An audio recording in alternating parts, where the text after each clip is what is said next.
Hallelujah, hallelujah, hallelujah. This morning, the Most High, we get up to say Shema. Israel, Adonai, Eloheinu, Adonai, Akkad. Hear, O Israel, the Lord our God, the Lord is one. Blessed be the name of his glorious kingdom, forever and ever. Amen. Hallelujah. And bless your name. If I should ever leave and wanna go home, please don't close the door on me. If I should go astray, I know your love comes on me. Let's go. If I should ever leave,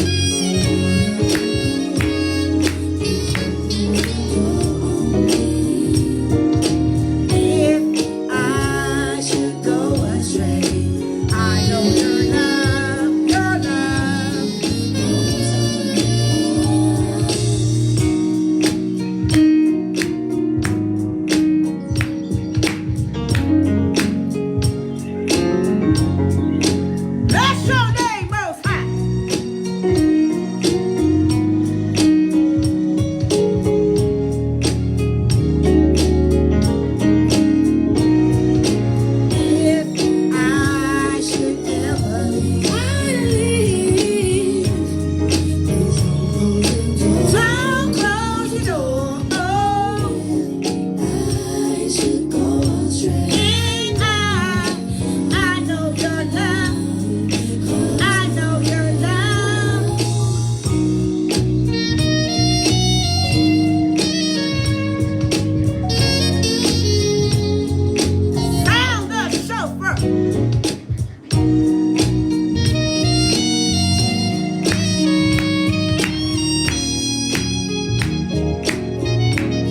Hallelujah, hallelujah, hallelujah. On the Sabbath day. Shabbat shalom. Oh, I see my son in here this afternoon. Shabbat shalom, son. I love you. Hallelujah. And bless his holy name. It's something about when you think about the goodness of the Most High Yah and all he's done for you, your soul begins to cry, holy, holy, holy. You can truly tell somebody, if it had not been for the Most High Yah who was on my side, where would I be? Come on now. When the enemy comes in like a flood, the Most High Yah will lift up a standard against him. So going through this pandemic, going through what's going on in this world with coronavirus, the Most High Yah has kept you. I'm talking about he's kept you with or without a stimulus. I'm talking about he kept you because the Most High Yah is faithful to his word, because his word does not return void, neither shall it be reversed, and it will do exactly what it's sent it to do. So all you got to do is apply the word of the Most High Yah to your life. And when you begin to apply the principles, he gives you wisdom. He opens your understanding like never before.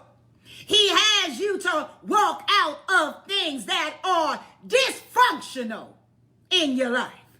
He erases even the memory of the pain that you had to walk through and endure.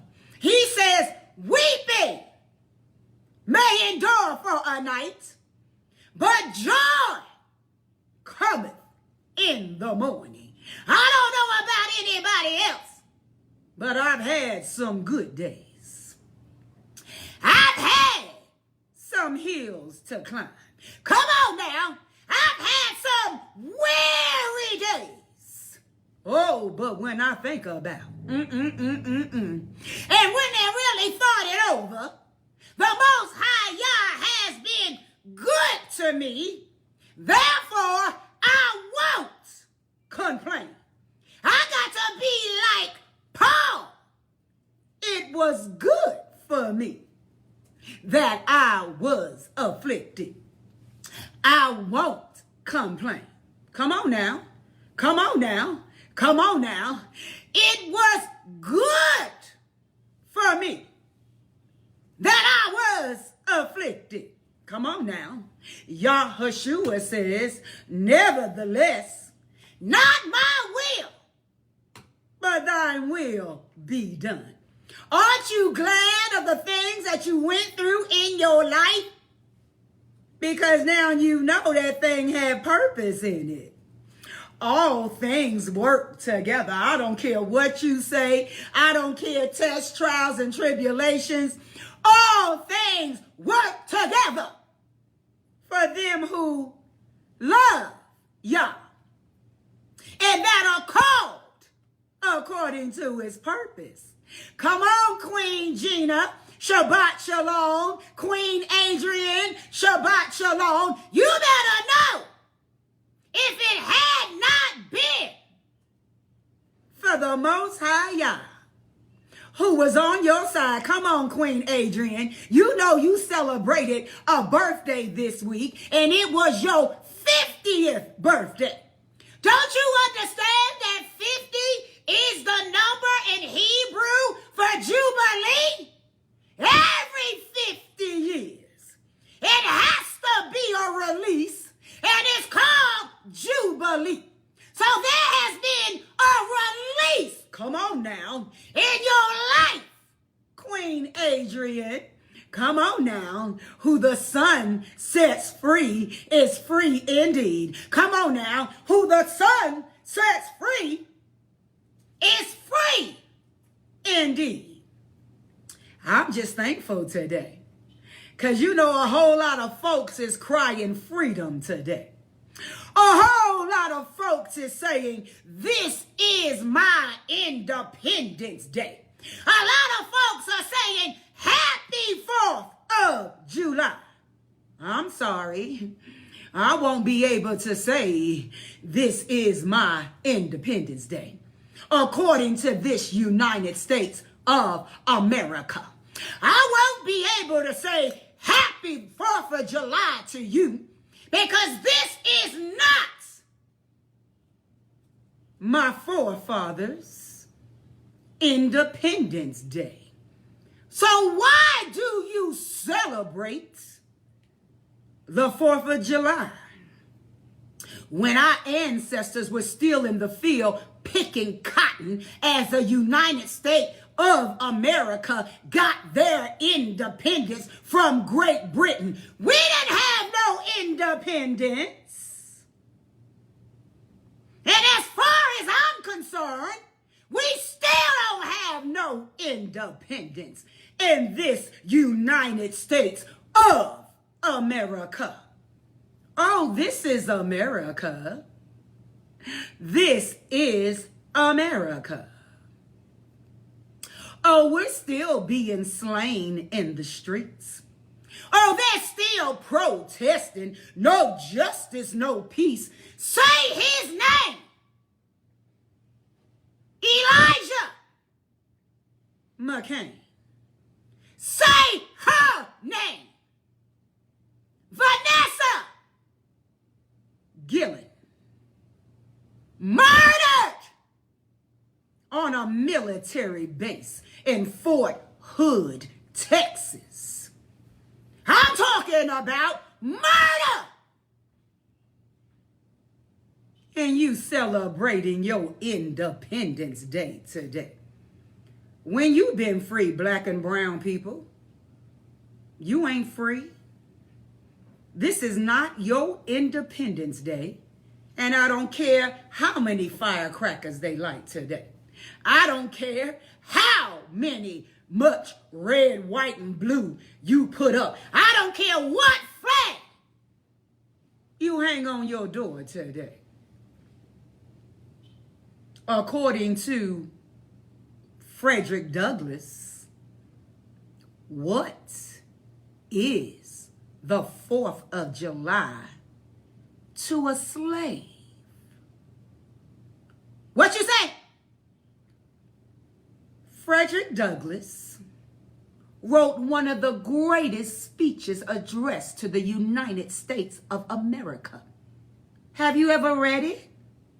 Because see, all this time, you were just following the traditions of men, not having a clue at your big cookout. What were you really celebrating? What are you still celebrating in your ignorance? Because the Most High Yah says, I will no longer have you ignorant of Hasatan devices. So can you tell me, why do you celebrate the 4th of July? That was not about your independence. We were still in slavery. Our Emancipation Proclamation, that didn't really help us. Because we had some sisters and brothers that was in Louisiana, in Galveston, Texas, in Juneteenth that still wasn't free. So on Juneteenth, that's when we celebrate our Independence Day. If we all fall, we will fall together. And when we rise together. Because in unity is where the Most High Yah commands the blessing. So until you go back to the laws of the Most High Yah, there is no independence. What you say? Oh, you got to cross over Hebraically in order to begin to walk in your independence. Oh, we are the children of Israel. We are the second Exodus. We are the greater Exodus. And you talking about the revolution will be televised. The revolution will be televised. Because there's a great rising up coming right now. And it's according to the prophetic word of the Most High Yah. This great rising up that 5 a.m. prayer is standing on right now in this season is the second commandment. Thou shalt have no other gods before me. You United States of America. Pagan idolatry worship. You shall have no other gods before me. You shall not make yourself a graven image. You shall not make idols. I'm saying right now, tear down all the idols and statues that was built on this Confederate flag. Take down the Confederate flag in Mississippi where my mother was raised. Take down all the images. It's funny how they would want us to forget about 400 years of slavery. But when it comes to the Jewish people and the Holocaust, oh, we can't forget about that, huh? But we need to not talk about and we need to forget about slavery. So let me say this to you. First of all, slavery is not our history. That's when our history got interrupted. Oh, yeah. Our history got interrupted according to Deuteronomy chapter 28. See, we had some stiff-necked forefathers that wanted to go after the ways of the heathens and after the ways of the gods of this world. And the Most High Yah said, don't do like the heathens. Don't worship like them. Separate yourself from them. So all this time our forefathers was in this United States of America and they were fighting against segregation. We want the same rights like they got. They were fighting against segregation. But what they didn't realize, it wasn't segregation. It was sanctification. Oh, the Most High said, I set you apart to be a royal priesthood and a holy nation. You are queens and kings after the order of Melchizedek. What you say? And you will be a king and a queen to me forever. So where you get your 4th of July from?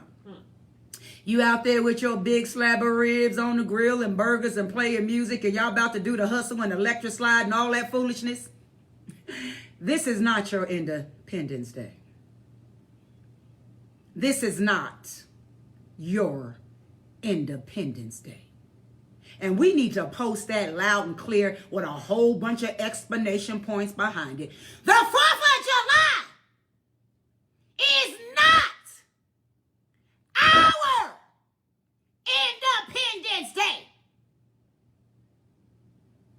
according to a Hebrew who spoke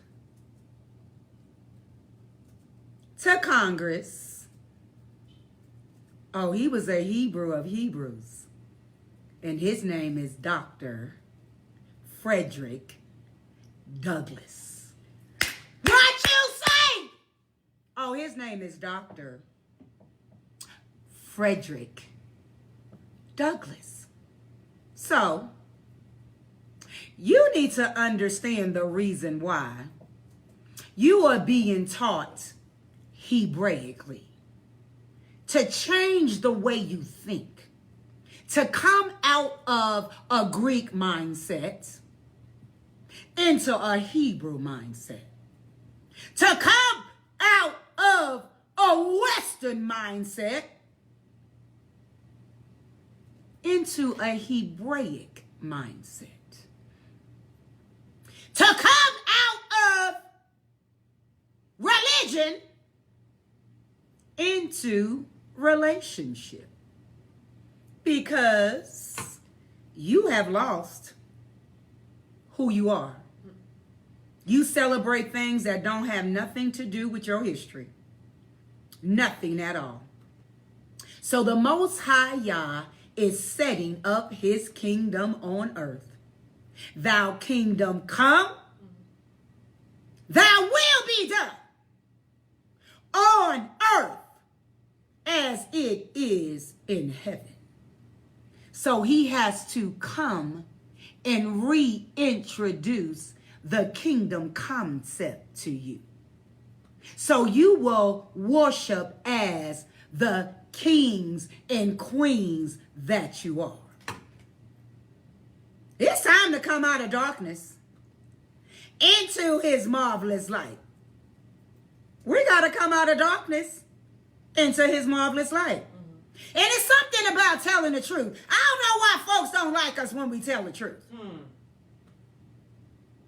But you got it all recorded in your history books. Oh, we couldn't read then. We couldn't read. Now I feel like we still can't read. Because we read the Bible when we're blind. We still don't know what the word is saying. We don't know that the word of the Most High Yah is about a king and a kingdom. We don't know that we are the children of Israel, and we don't understand that. So it's like reading with your eyes closed. So, I'm sorry. I will not apologize. I will not be unapologetic. I will stand on my history. I will tell the truth of the Most High Yah's word. So help me, the Most High Yah. I will not sugarcoat it for you. I will not water down it for you. Bless you. That is something I will not do. And for some reason, they like us to get a big old broom and sweep it all under the rug like it's just going to go away. We're talking about 400 years. Like it or not like it, we're talking about 400 years.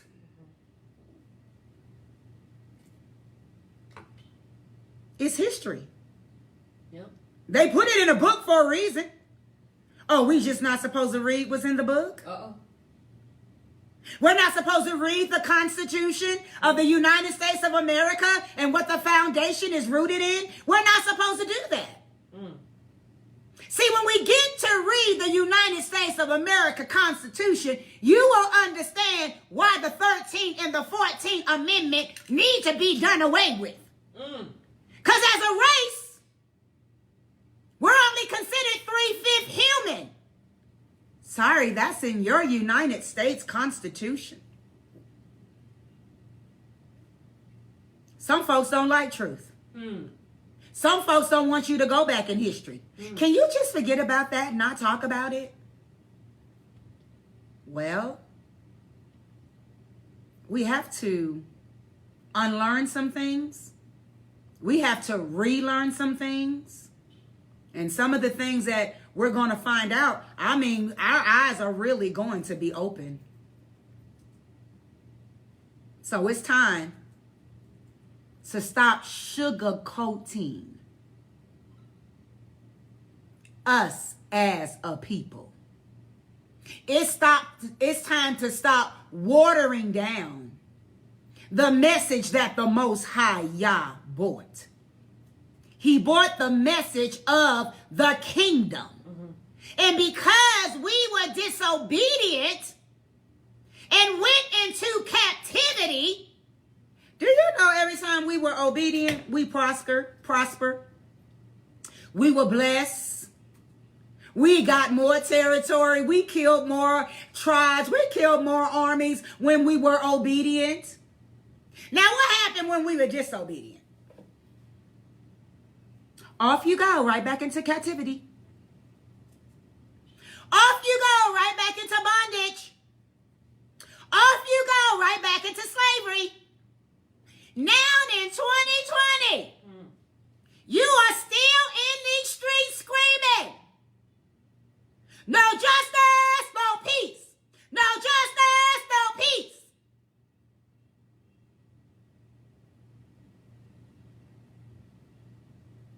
You're still out here in these streets screaming.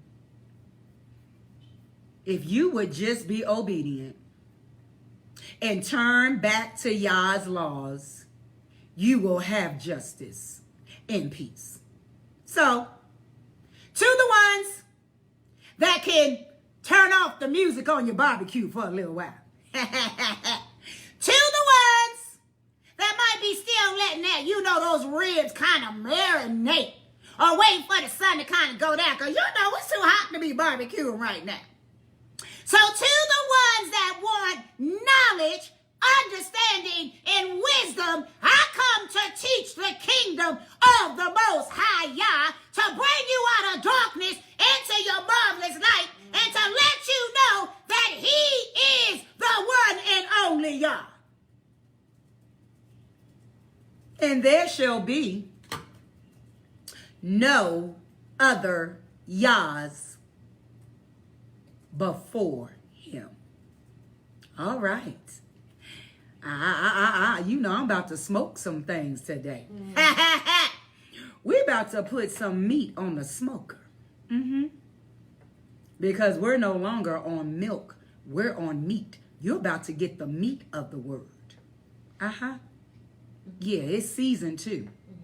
It marinated all night long, waiting for you. So get your knife and your fork, because you're going to have to cut this up in order to digest it, but it's going to melt in your mouth. You're going to know that the Holy Spirit spoke to you today. You're going to know why you do not celebrate this United States of America Independence Day. Have you ever looked up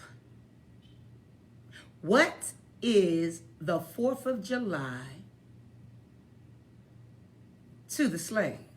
Have you ever looked up what is your 4th of July to a slave?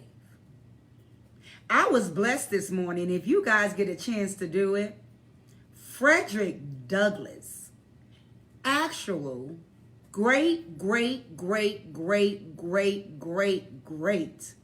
grandchildren, took and summarized pieces of the speech and then gave their own understanding according to modern times. If you get a chance, listen to it. It's a condensed version of his speech, but hearing those words coming out of his great grandchildren in 2020, or we know we in 5780 according to the Hebrew calendar, it was absolutely amazing. Wow.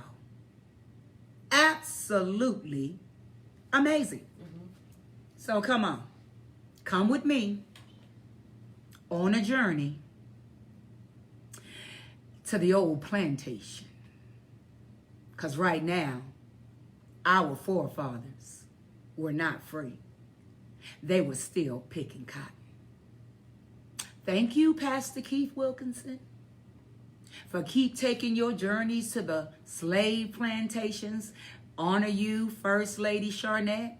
Thank you for your wisdom that you pour out so we will not be ignorant of Hasatan devices. So, let's go on a journey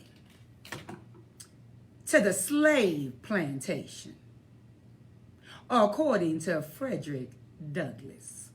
This is so good. Ooh, Most High Yah. The meaning of July 4th for the slave. What you say? The meaning of July 4th to the slave. What to the American slave is your 4th of July? I answer, a day that reveals him more than all other days in the year. The gross injustice and cruelty to which he is the constant victim. What you say? Oh, it sounds like Elijah McCain. It sounds like George Floyd. The gross injustice and the cruelty to which he is the constant victim. To him, your celebration is a sham. Your boasted liberty, an unholy license, your national greatness, swelling vanities, your sounds of rejoicing are empty and heartless. Your denunciation of tyrants, brass-fronted impotence, your shouts of liberty and equality, hollow mockery, your prayers and hymns, your sermons and thanksgiving, with all your religious parades and solemnity are to him mere bomb blasts, fraud, deception, impiety, and hypocrisy, a thin veil to cover up crimes which would disgrace a nation of savages. You're still covering up crimes, aren't you? So it happened, the officer, his little footage on his cam went out. The camera, they couldn't get the footage. Savages. There is not a nation on the earth guilty of practicing or practices more shocking and bloody than the people of the United States at this very hour. Imagine, this is Frederick Douglass speaking. Ooh-wee. There is not a nation on the earth guilty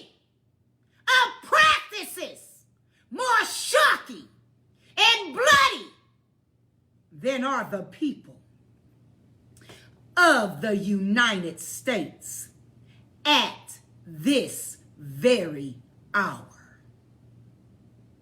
Go where you may, search where you will, roam through all the monarchies and despotism of the old world, travel through South America, search out every abuse, and when you have found the last, lay your facts by the side of the everyday practices of this nation. And you will say with me that for revolting barbarity and shameless hypocrisy, America reigns without a rival. What you say? America reigns without a rival.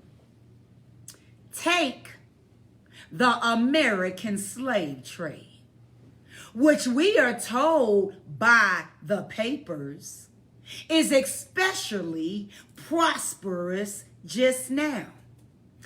Ex-Senator Benton tells us that the price of men was never higher than now. He mentions the fact to show that slavery is in no danger. This trade is one of the periodicities of American institutions. It is carried on in all large towns and cities in one half of this Confederacy. Remove all Confederate flags. Confederacy. And millions are pocketed every year by dealers in this horrid traffic. In several states, this trade is a chief source of wealth. It is called in contradistinction to the foreign slave trade, the internal slave trade. It is probably called so too in order to divert from it the horror with which the foreign slave trade is contemplated. That trade has long since been denounced by this government as privacy. It has been denounced with burning words from high places of the nation as an incredible traffic. To arrest it, to put an end to it, this nation keeps a squadron at immense cost on the coast of Africa, everywhere in this country. It is safe to speak of this foreign slave trade as a more inhuman traffic opposed alike to the jaws of God and of man. The duty to extirpate and to destroy it is omitted even by our doctors of divinity. In order to put an end to it, some of these have consented that their colored brethren, normally free, should leave this country and establish themselves on the west coast of Africa.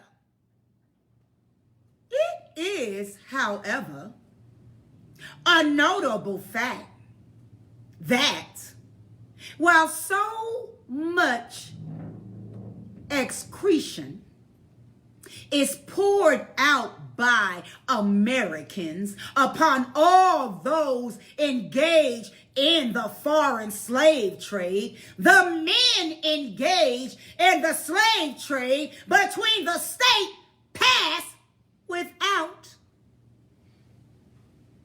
condemnation. And their business is deemed honorable. Behold, the practice operation of this internal slave trade, the American slave trade, sustained by American politics and American religion. My Lord. And the same thing is going on right now, today.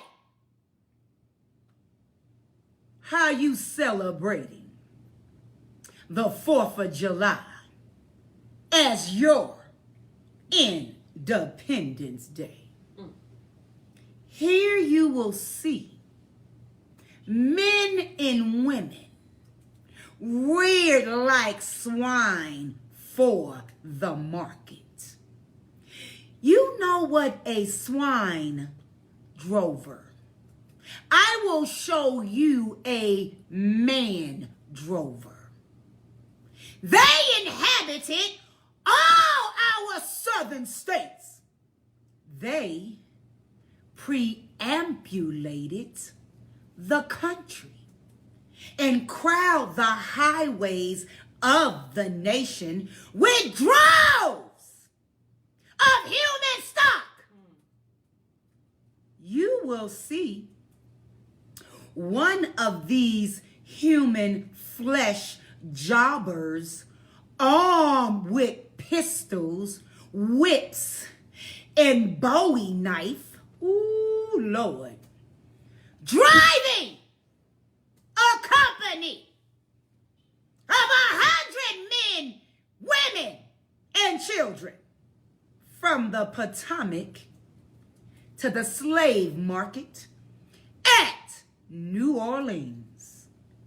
These wretched people are to be sold singly or in lots to suit purchasers. They are food for the cotton field in the deadly sugar mill. Mark the sad procession. Mark the sad procession as it moved wearily along in the inhuman wretch which drives them. Hear his savage yells in his blood-curdling oaks as he hurries on his affrighted captive.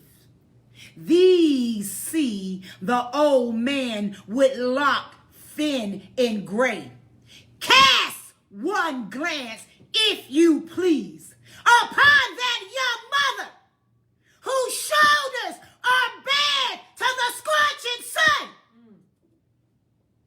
Her brimming tears falling on the brows of the babe in her arms.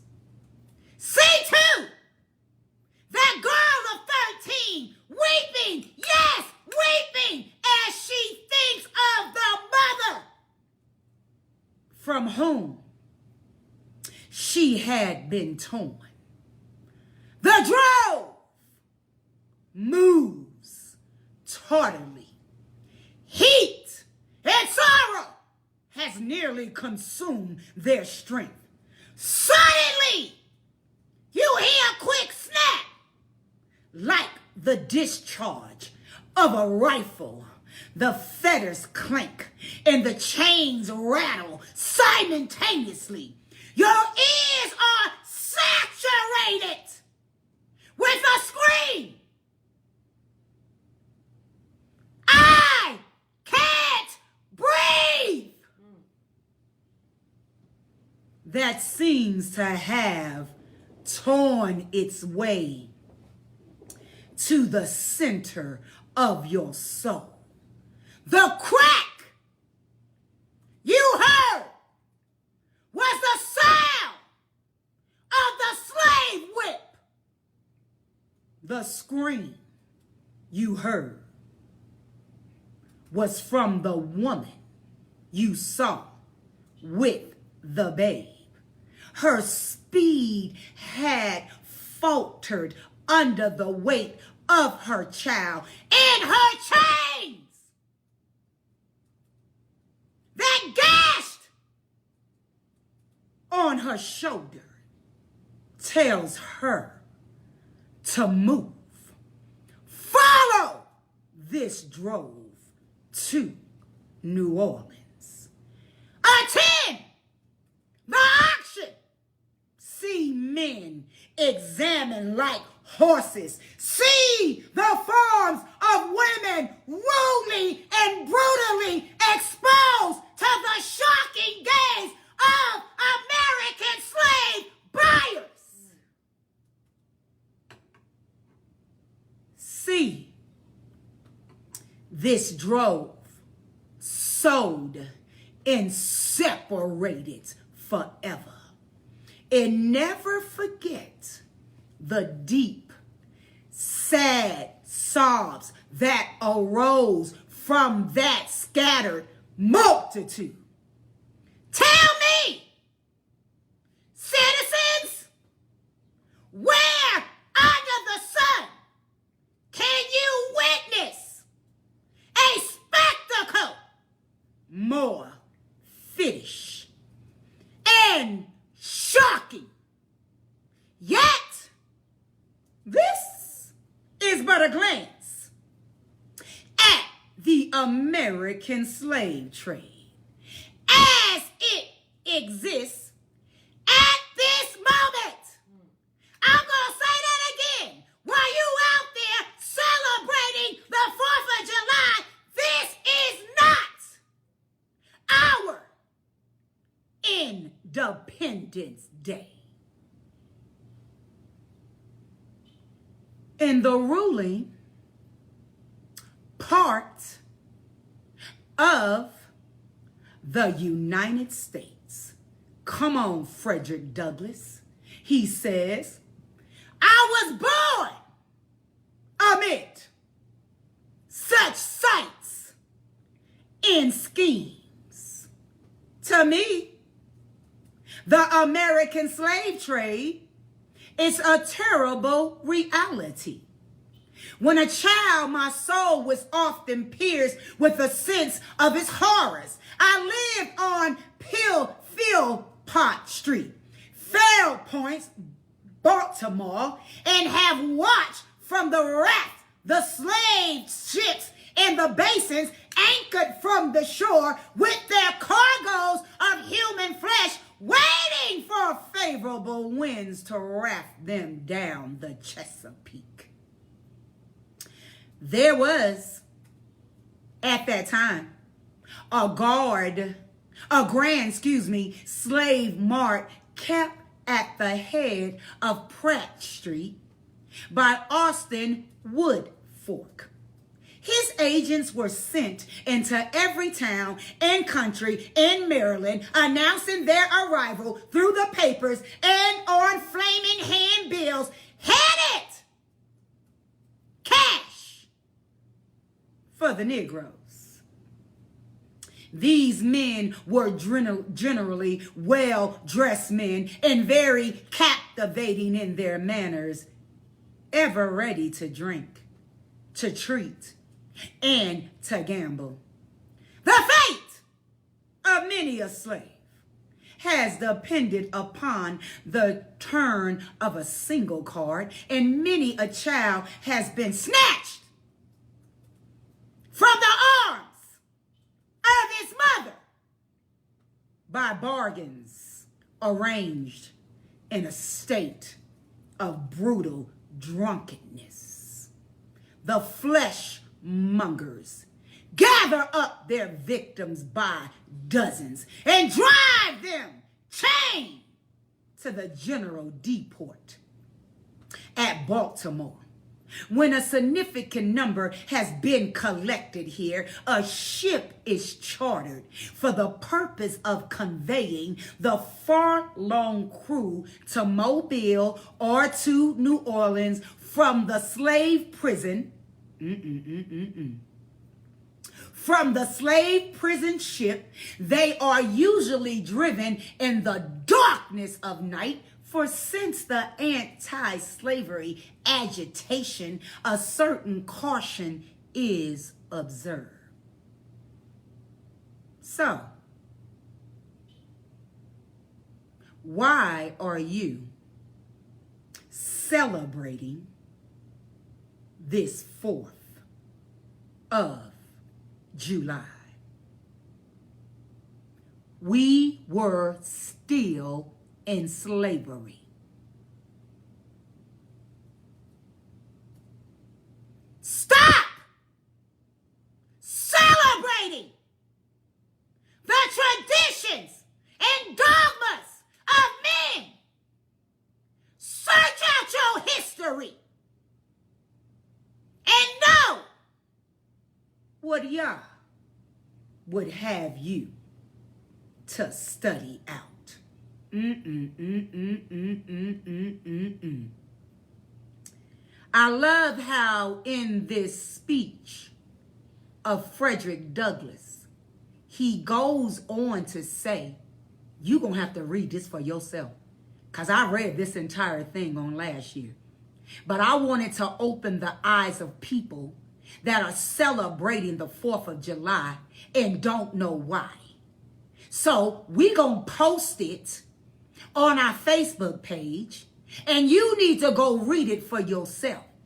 But it gets to a part in this speech where he says, I serve the God of the Hebrews, and you bought your Christianity, God, for me to worship. So the same question that has been asked over and over again. How can the oppressed and the oppressor serve the same God? Now let's walk into kingdom principles for kingdom living. You are in this world, but you're not of this world. Woo, Most High. I come lifting up everyone on Facebook Live this afternoon. All I can hear you saying in the spiritual realm, Yahushua went to hell, took the keys, and holds captivity captive for the ones that will return back to the law of Yah. Your disobedience, according to Deuteronomy chapter 28, you are Israel, and I scattered you into the nations. I took you into captivity until you come out of this Constitution and government of the United States of America. You will continue to hear no justice, no peace. Every knee shall bow, and every tongue shall confess that you are the Most High Yah. Decrease me as you give the increase. I'm not sufficient of myself. Oh, all sufficiency lies on the inside of you. And I will forever give you all the glory, all the honor, and all the praise. And it's in the mighty, mighty name of Yahushua I pray. Amen, amen, and amen. I'm so glad they found this one part that I'm talking about. And I'm going to read it to you what Frederick Douglass said.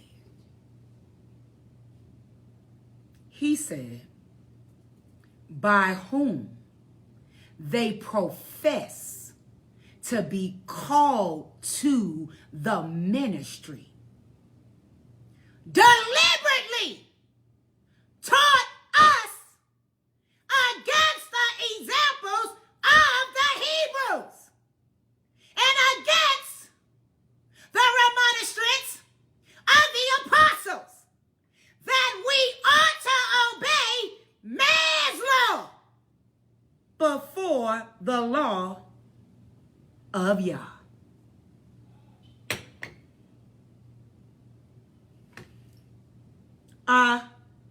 This is Frederick Douglass, y'all. Why would he say that? By whom they professed to be called to the ministry, deliberately taught us against the example of the Hebrews and against the remonstrance of the apostles, that we ought to obey man's law before the law of Yah. Oh, we can drop the mic now, y'all. It's right there in the address to the United States of America.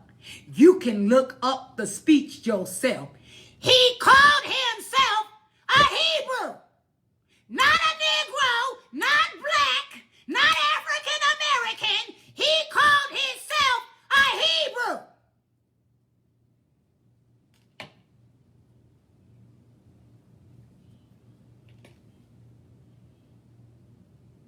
So, you still want to celebrate the 4th of July today, which is not your Independence Day.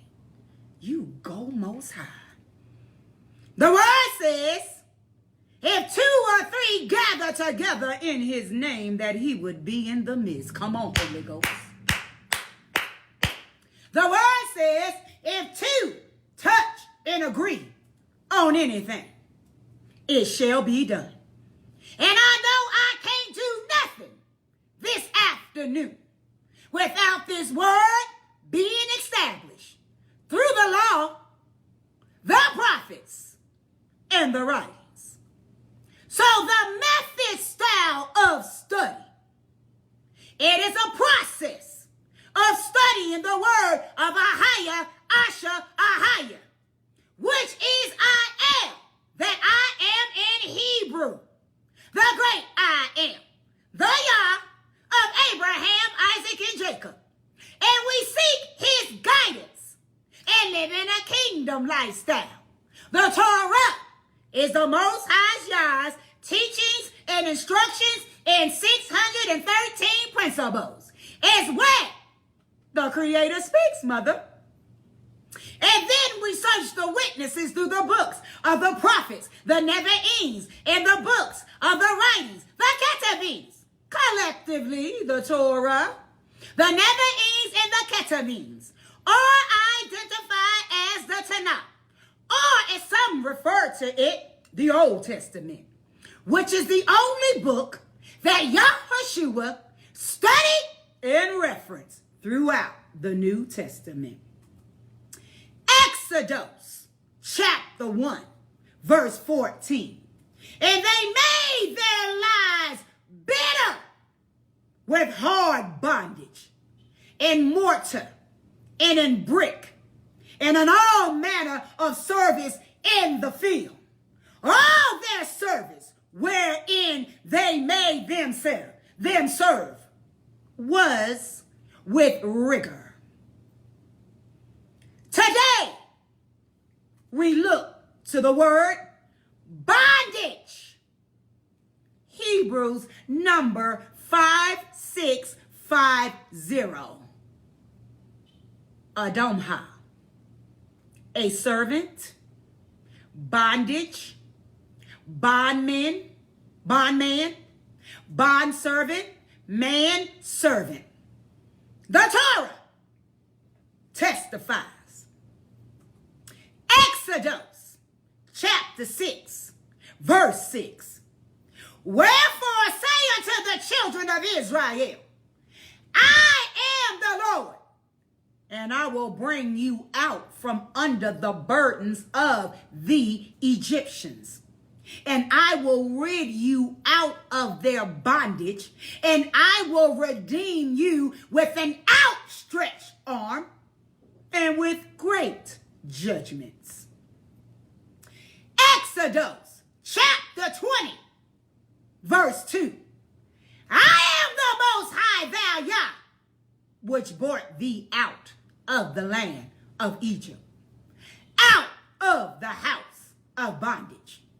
Deuteronomy chapter 13, verse 10. And thou shalt stone him with stones, that he die, because he has sought to thrust thee away from the Most High, thou Yah, which brought thee out of the land of Egypt, from the house of bondage. The prophets proclaim. Joshua chapter 24, verse 17.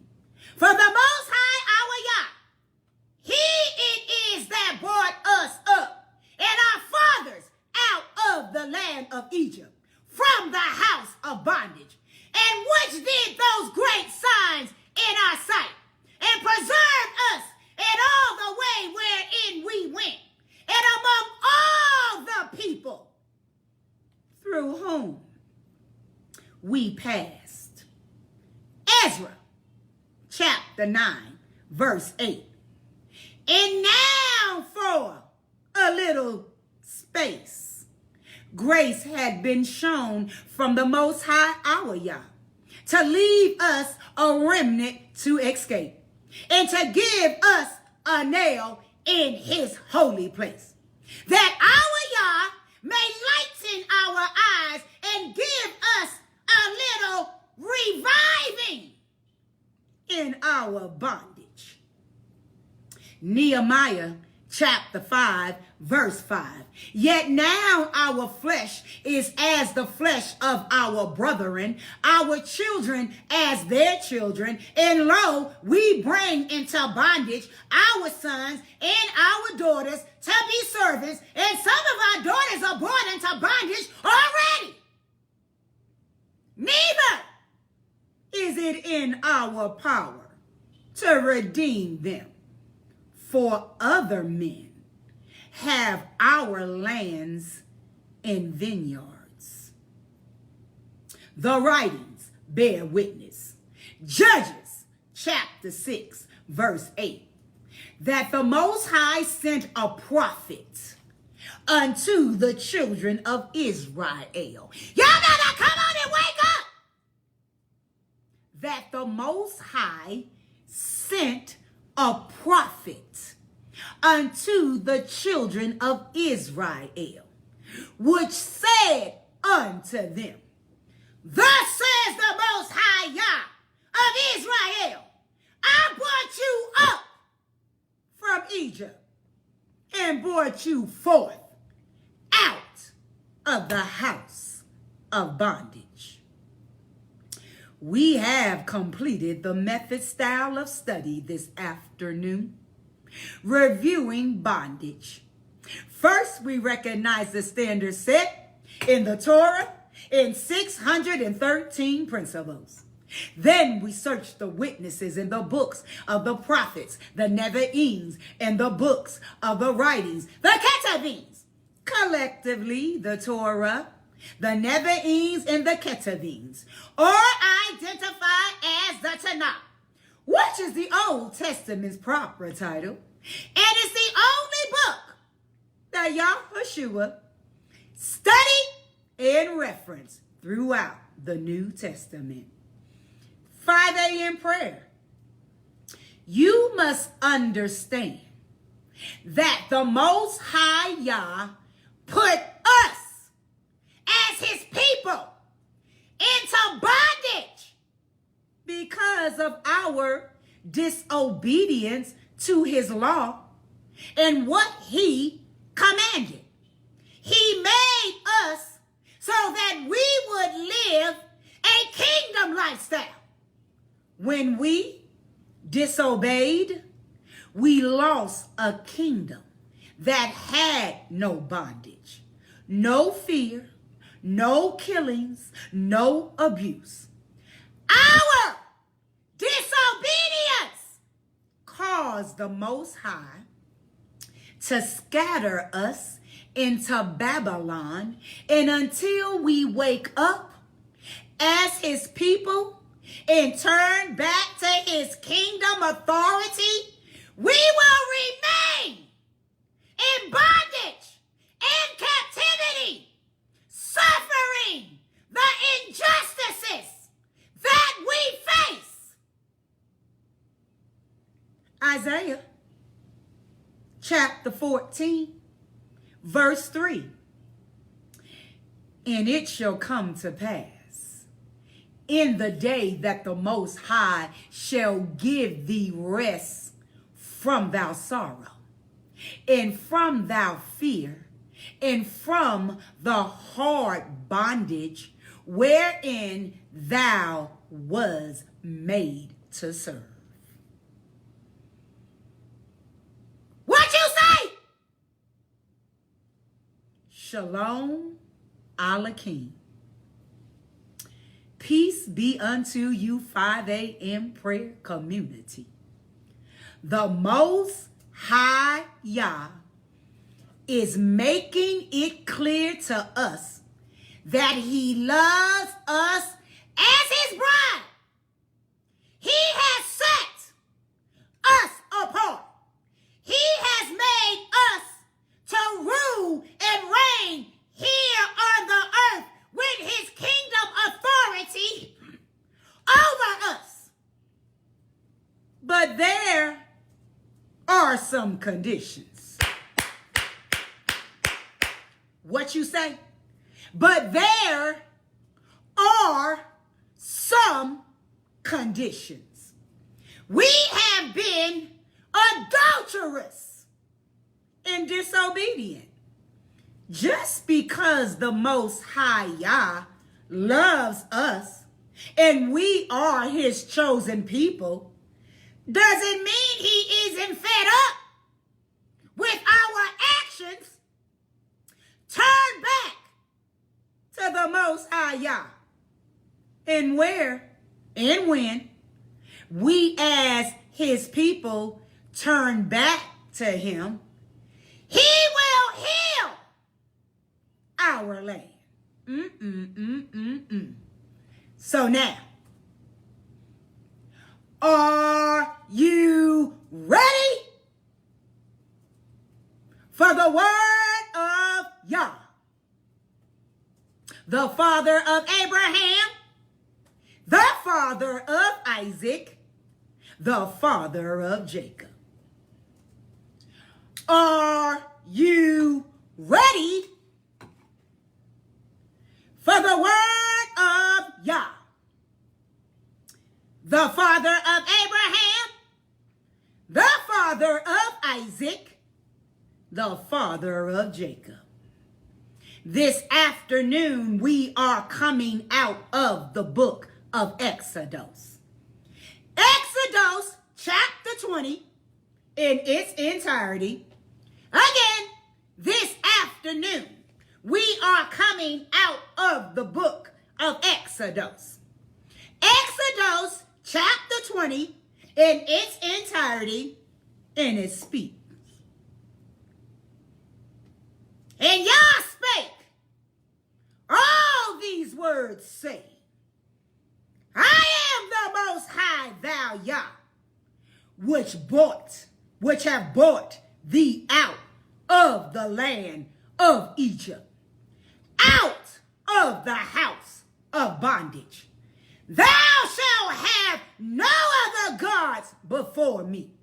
Thou shalt not make unto thee any graven image or any likeness of anything that is in heaven above, or that is in the earth beneath, or that is in the water under the earth. Thou shalt not bow down thyself to them, nor serve them.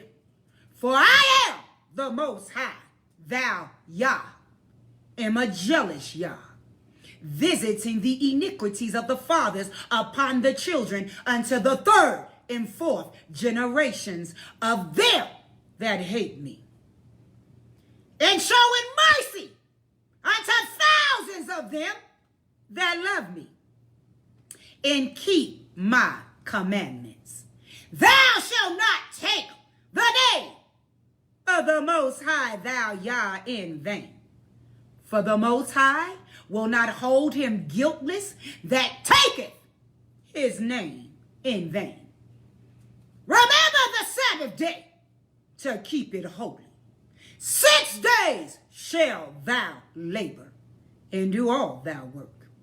But the 7th day is a Sabbath of the Most High, thou Yah. In it thou shalt not do any work. Thou, nor thou son, come on, Queen Miko, nor thou daughter, thou manservant, nor thou maidservant, nor thou cattle, nor thou strangers that is within thou gates. For in 6 days the Most High made heaven and earth, the sea, and all that is in them is, and rested the 7th day. Wherefore the Most High blessed the Sabbath day and hallowed it. Honor thou father and thou mother, that thou days may be long upon the land which the Most High thou Yah giveth thee. Thou shalt not kill. Thou shalt not commit adultery. Thou shalt not steal. Thou shalt not bear false witness against thou neighbor. Thou shalt not covet thou neighbor's house. Thou shalt not covet thou neighbor's wife, nor his manservant, nor his maidservant, nor his ox, nor his ass, nor anything that is thou neighbor's. And all the people saw the thundering and lightning and the noise of the shofar and the mountain smoking. And when they saw it, they removed and stood afar off. And they said unto Moses, Speak thou with us, and we will hear. But let not Yah speak with us, lest we die. And Moses said unto the people, Fear not, for Yah is come to prove you. And this his fear may be before your faces, that ye sin not. And the people stood afar off. And Moses drew near unto the thick darkness where Yah was. And the Most High said unto Moses, Thus thou shalt say unto the children of Israel, Ye have heard that I, the Most High Yah, have talked with you from heaven. Ye shall not make with me, gods of silver, neither shall ye make unto you gods of gold. An altar of earth thou shalt make unto me, and shall sacrifice thereon thou burnt offerings, and thou peace offering, thou sheep, and thou oxen, in all the places where I record my name, I will come unto thee, and I will bless thee. And if thou wilt make me an altar of stone? Thou shalt not build it with hew stone. For if thou lift up thy tools upon it, thou hast polluted it. Neither shalt thou go up by stairs unto my altar, that thou nakedness be not discovered thereon. May the Most High Yah add a blessing to the reading and hearing of his most holy word. Ooh, this is good.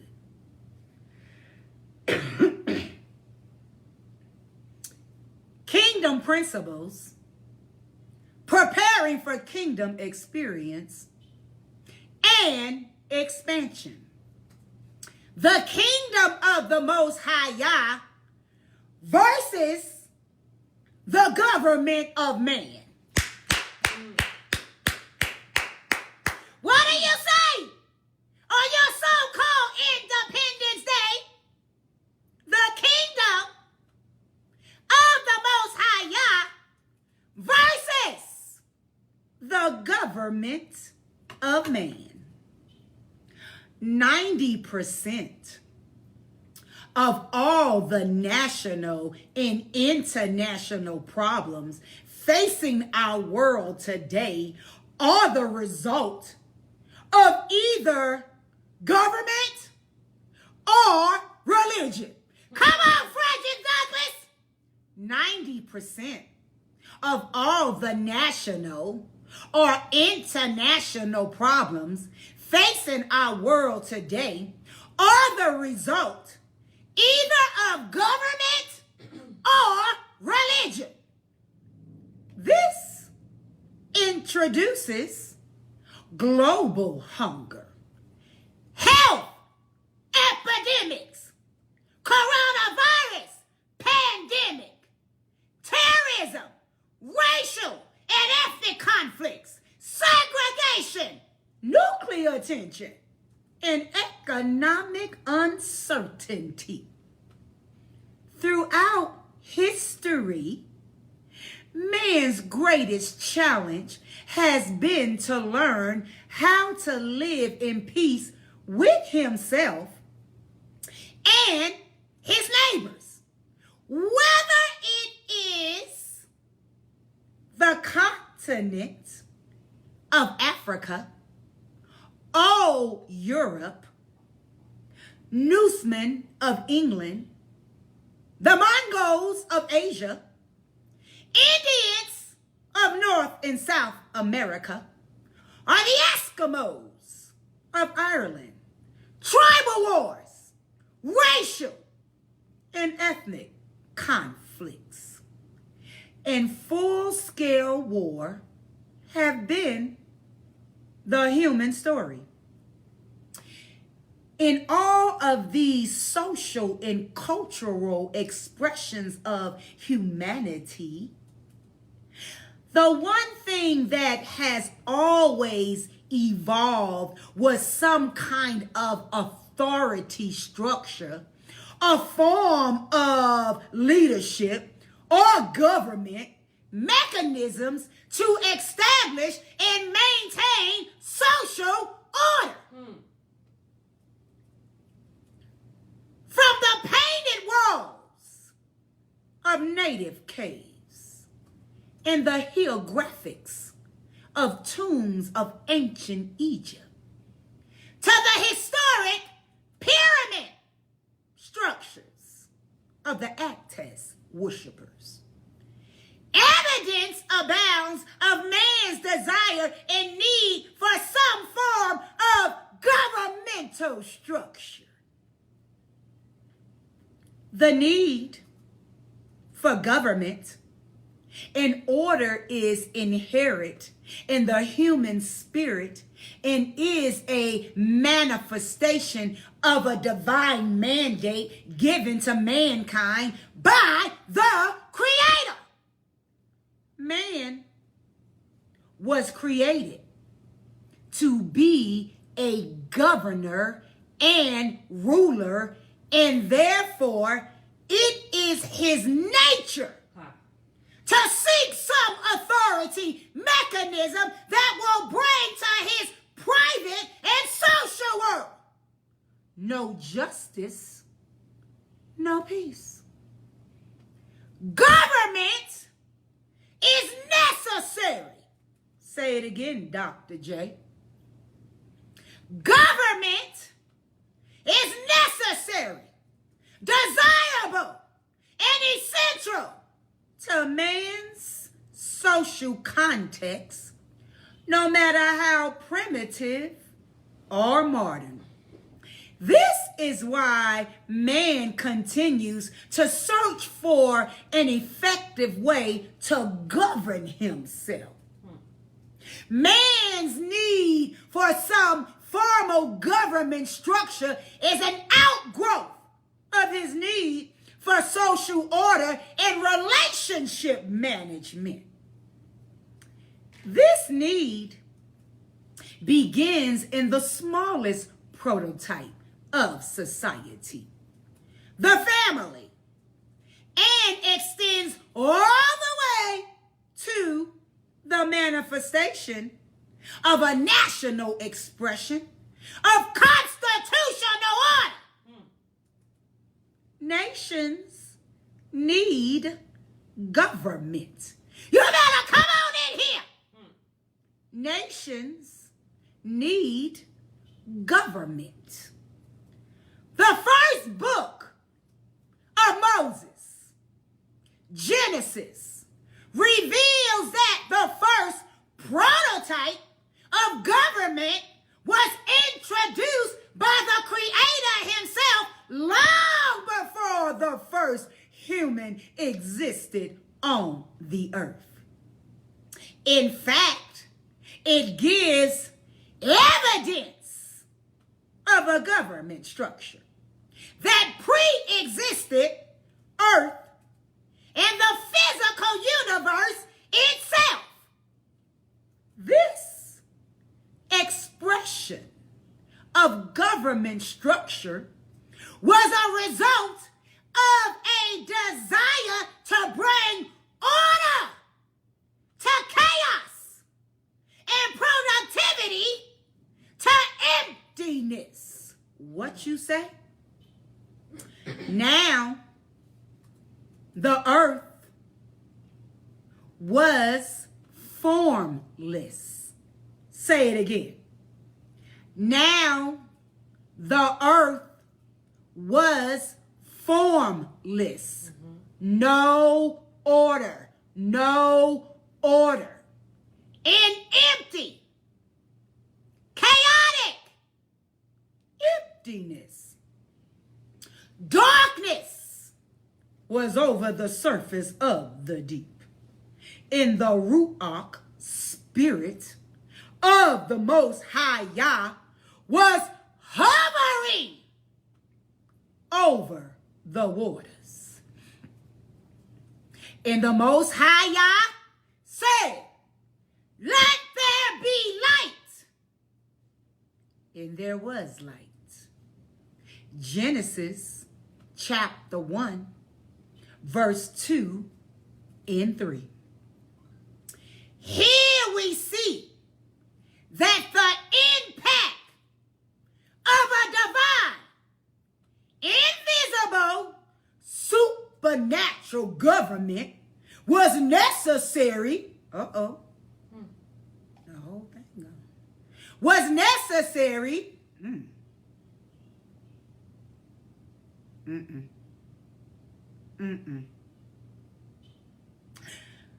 Whew. Here we see that the impact of a divine, invisible, supernatural government was necessary because of disorder and chaos. Thus, the purpose for government is to maintain productive order and management. Furthermore, the creation of mankind was also a result of disorder and the need for management. A little later in Genesis, we find evidence of this as one of the Most High Yah's motives for creating man. When the Most High Yah made the earth and heavens, and no shrub of the field had yet appeared on the earth, and no plant of the field had yet sprung up, for the Most High Yah had not sent rain on the earth, and there was no man to work, manage, or administrate the ground. But streams came up from the earth and watered the whole surface of the ground, according to Genesis chapter 2, verse 4 through 6. From these verses, we see that the Creator allowed no productive growth to take place on the earth because there was no man to work the ground. The word work here implies management, administration, orderly develop, and making fruitful. Thus, one of the principal motives for the creation of man was to provide a manager, administrator, and ruler of planet Earth. This is why the Creator expressed it in these words. What you say? Then the Most High Yah said, let us make man in our image, in our likeness, and let them rule, have dominion over the fish of the sea, and over the birds of the air, over the livestock, over all the earth, and over all the creatures that move along the ground. Genesis chapter 1, verse 26.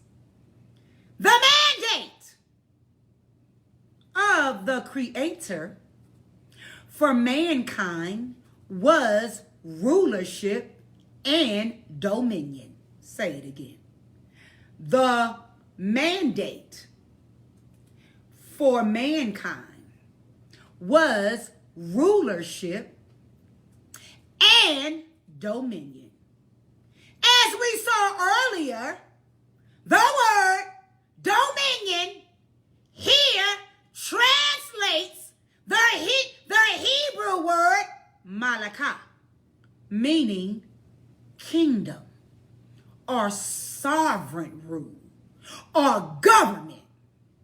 Therefore, the first command given to the man by his Creator was to establish a government on the earth to destroy chaos and maintain order. What you say? I'm setting up my kingdom on earth now, Dr. J. I'm stripping down every idol, every graven image in the earth realm. Thou kingdom come, thou will be done on earth as it is in heaven.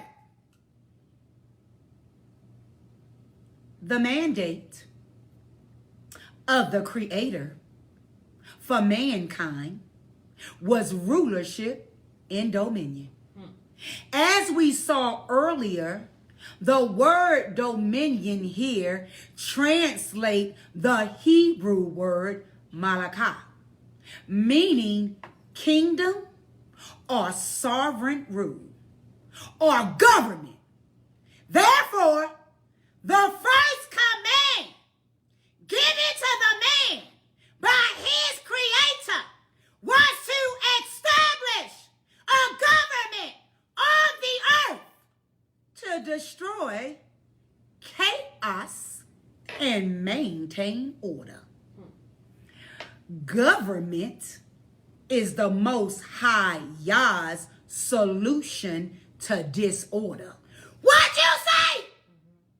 Government is the Most High Yah's solution to disorder.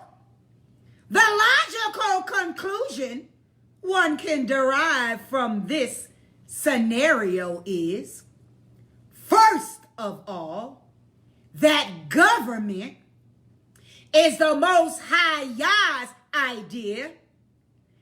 Second, that the absence or lack of correct government will always lead to chaos and disorder. And third, that wherever there is chaos, disorder, or lack of productivity, the answer is correct government. The fall of mankind, as recorded in the 3rd chapter of Genesis, was the result of man declaring independence from the government of heaven, resulting in anarchy and social and spiritual chaos.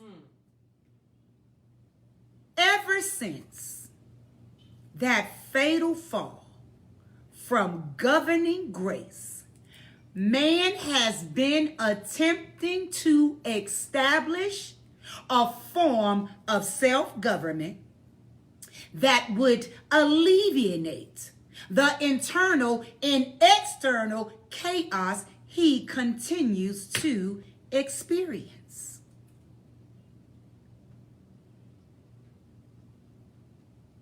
Unless we turn back to the laws of the Most High Yah, we will continue to experience chaos. We will continue to yell, "No justice, no peace," in the streets of Denver, Colorado for Elijah McCain. Ever since that fatal fall from governing grace, man has been attempting to establish a form of self-government that would alleviate the internal and external chaos he continues to experience. Of course, that chaos is also manifested in the natural physical creation he was mandated to govern. The earth.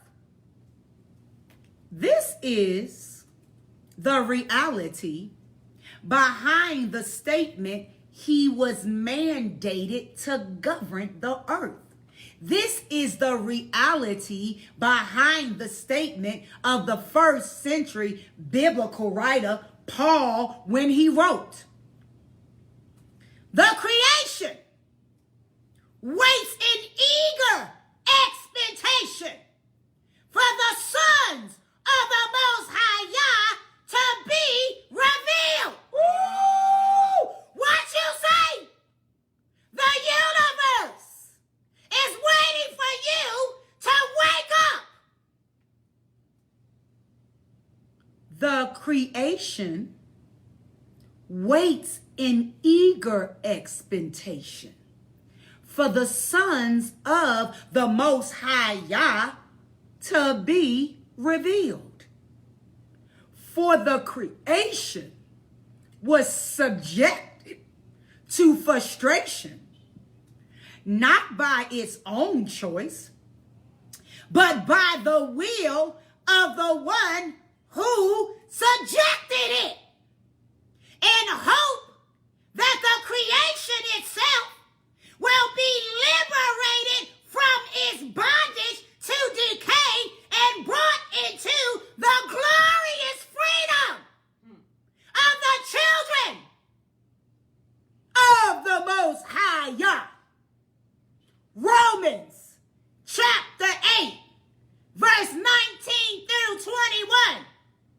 has that scripture always been there?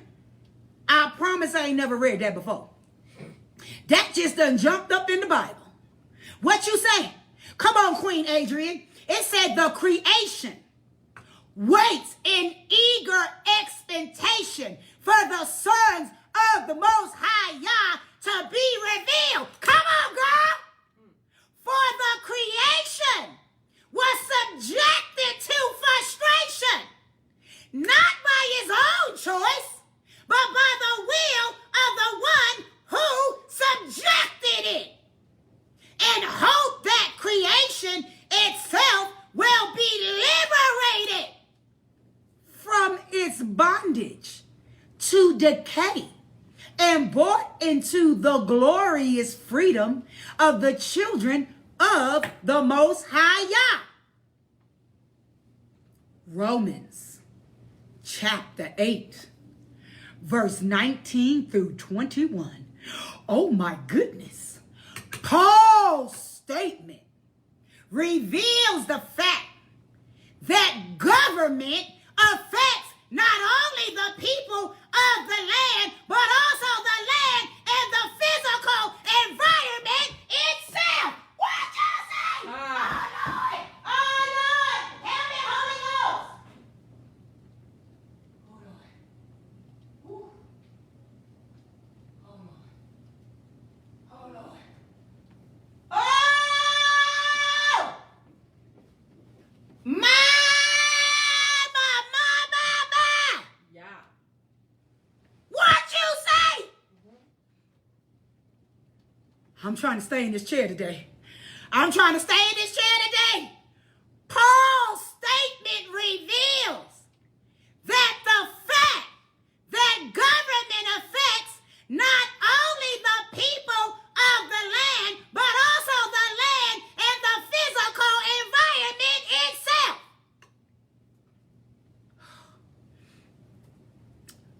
Governing is serious business. Oh, let it rain, Most High. Let it rain. Send the former and the latter rain. It's raining in Colorado. Send the former and the latter rain on your holy Sabbath day. They won't be having no barbecues today. Happy Independence Day. Governing is serious business. When man rejected heaven's government, he became the source of his own governing program. What you say? When man rejected heaven's government, he became the source of his own governing program. The result ever since have proven that we need help. No justice, no peace. The Creator's intent was to administrate earth government from heaven through his image, nature, in man, and thus manifest his nature and character on earth. The Most High Yah's government is a unique structure that it is yet to be understood. I would at this point describe it as a corporate kingdom government. Yes. I would at this point describe it as a corporate kingdom government. Government by corporate leadership. The theocratic order of a king over king as partners in governing. This is what we would call the kingdom of heaven. The kingdom government concept is the Most High Yah's idea. However, when man rejected heaven's government, he had no choice but to accept as an alternative the disappointing plethora of human attempts at government. When the children of Israel left the land of Egypt, as recorded in the Exodus story. Y'all better come on now! When the children of Israel left the land of Egypt, as recorded in the Exodus story, the Most High Yah instructed Moses to advise them that they would be governed by the laws of heaven and led by the Most High Yah himself as their king on earth. Ooh, come on now. This was the first step in the Most High Yah's plan to reinstate the kingdom of heavendom, earth, once again, using a small nation of slaves as his prototype. Come on now! Come on now! Using a small nation of slaves as his prototype, he expressed his divine desire through Moses, stating, "Now if you obey fully what you say, now if you obey me fully and keep my covenant, then out of all the nations, you will be my treasure possession. Although the whole earth is mine, you will be for me a kingdom of priests and a holy nation." These are the words you are to speak to the Israelites. Come on and wake up today on this so-called Independence Day.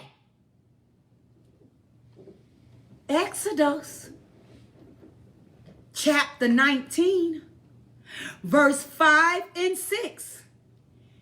Here we see the Most High Yah's intent for the nation to be governed by heaven from heaven and to be an expression of his kingdom on earth. Oh, this is so good. Here we see the Most High Yah's intent for the nation to be governed by heaven from heaven and to be an expression of his kingdom on earth. Israel, come on now. Israel rejected theocracy, the rule of a gracious and loving king who would protect and provide for them. Instead, they substituted a king for the king. Ooh-wee.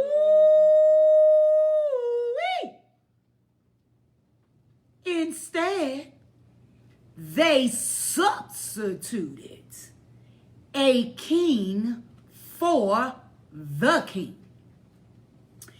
Their decision led to clamorous consequences.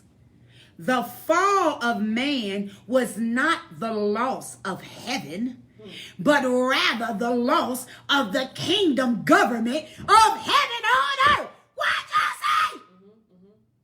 The fall of man was not the loss of heaven, but rather the loss of the kingdom government of heaven on earth. Y'all marching today? We shall overcome. Y'all marching today? We shall overcome someday. Ooh, Josh, say that. Oh, deep in my heart, I do believe we shall overcome someday. Thank you. You still singing that song? Why? Because you're searching for a government.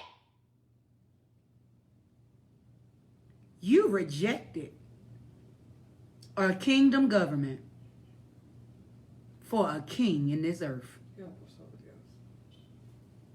Ghost. I'm going to say it again. Okay.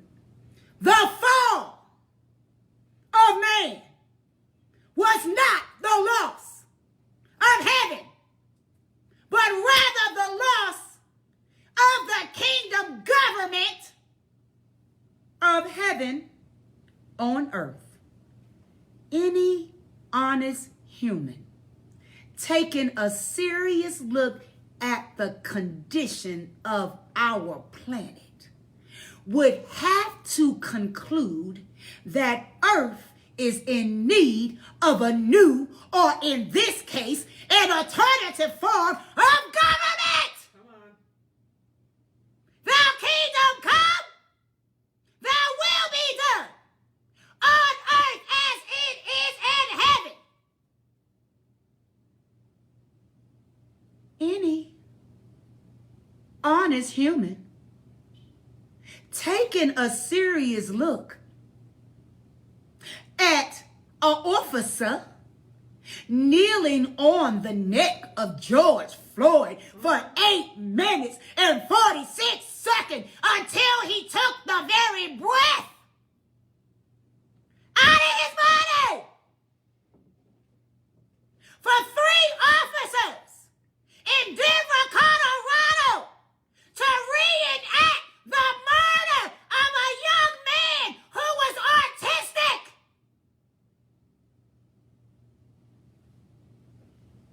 These conditions of our planet would have to conclude that Earth is in need of a new, no. I need a charger. Of a new, who, Lord? Or in this case, an alternative form of government. The spiritual, social, economic, physical,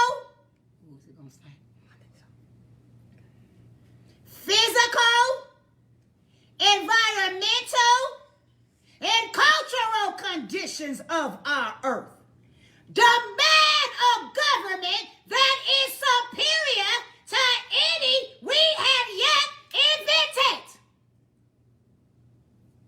Perhaps the answer to man's need for an effective and just government is found in the first official words of Yahushua HaMashiach 2,000 years ago, as he announced his primary mission and committed on the human condition.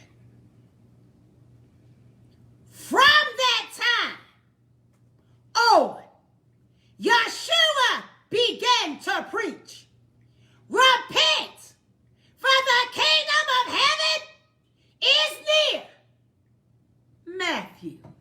chapter 4, verse 17.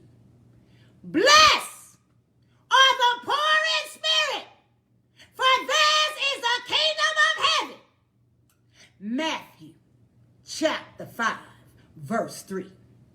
Here we note that Yahushua assessment of man's spiritual and social hunger and poverty of soul can be satisfied only by receiving the kingdom of heaven. The kingdom is the only source of true joy for the heart of man. Yahushua announcement identified his stated solution to man's earthly condition.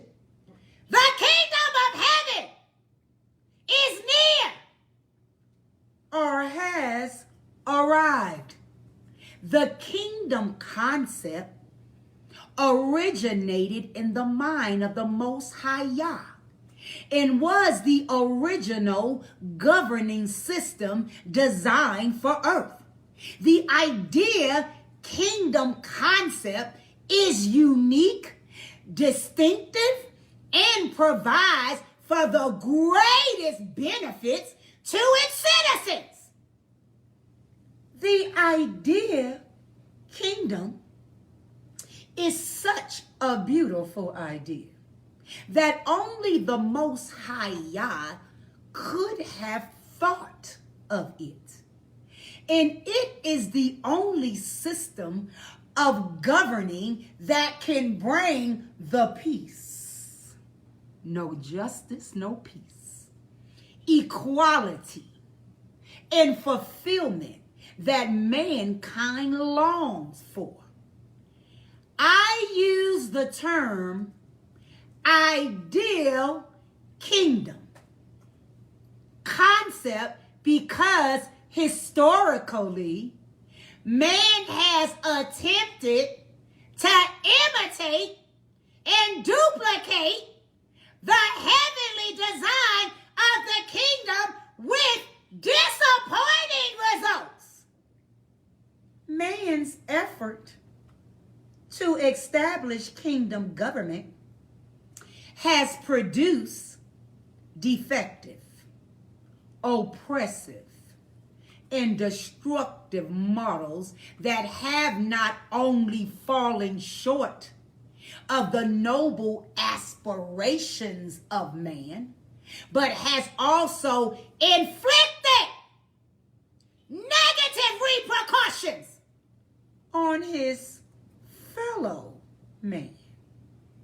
In essence, mankind's rejection of heaven's kingdom model has led to the abolition of peace and the installation of inferior forms of government. Don't you see it right now? Don't you see it?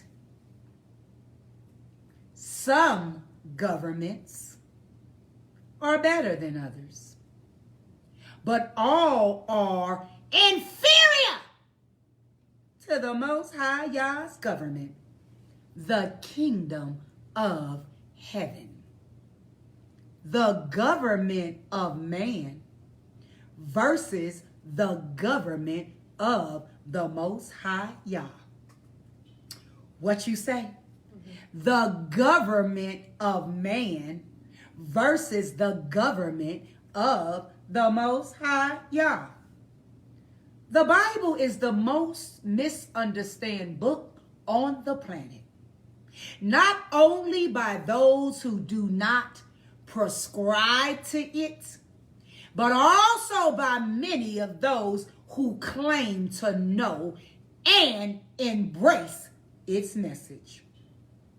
Simply stated, the Bible is about a king, a kingdom, and a royal family of children.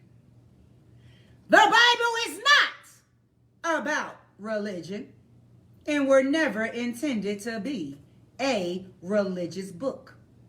Rather, its story and message are about the desire of a king to extend his kingdom to new territories through his royal family. The Bible, therefore, is about a government and governing. What is government? What is government? Government is about order, influence, administration, distribution, protection, maintenance, accountability, responsibility, and productivity. Technically speaking, government is the person, group, or organization that executes the functions of governing.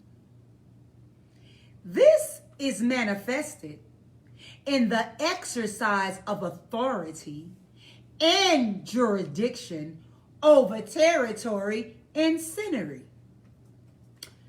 Government was first established by the command and mandate of the Most High Yah to Adam, and incorporates the need to order, work, oversee, guard, and protect.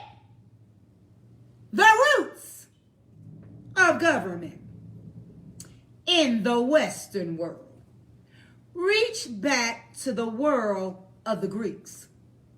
In Greek, government, Kubernites, literally means to steer, to pilot, or to act as a rudder. Without law in government, we have chaos. Where are we right now? Without law in government, we have chaos. So, government is the power given or derived for the purpose of making and enforcing laws for a certain territory. Come on, King Yahushua! Governing incorporates the concepts of both power and authority. These two are distinct from each other and must be fully understood in order to appreciate the proper context of government. Both authority and power must be in balance for government to be successful. Authority has to do with responsibility, while power has to do with ability. Oh, that's good! Authority has to do with responsibility, while power has to do with ability. Authority has to do with empowerment. Power focuses on exercising authority. Authority gives power its legality. Power without legitimate authority is dictatorship, and inevitably results in abuse, oppression, and destruction. Authority gives power its rights. Woo! Y'all better think about this for a moment. The authority gave police officers power in their rights. which the black man is bound to respect. Which the black man is bound to respect.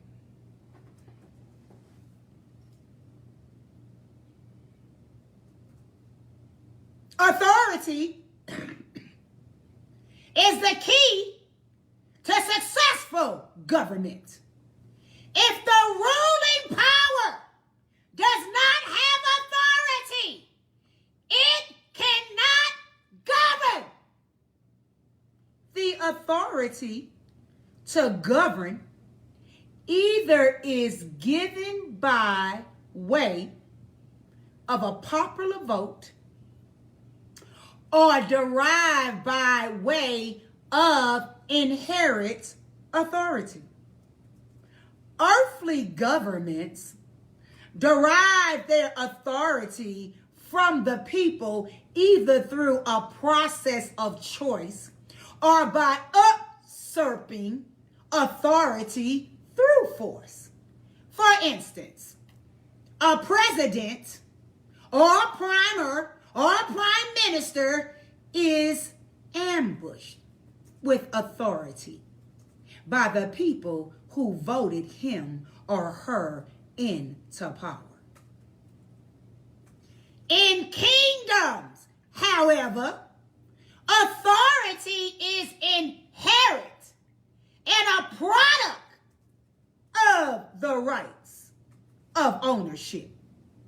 This concept is crucial in understanding the nature of kingdoms.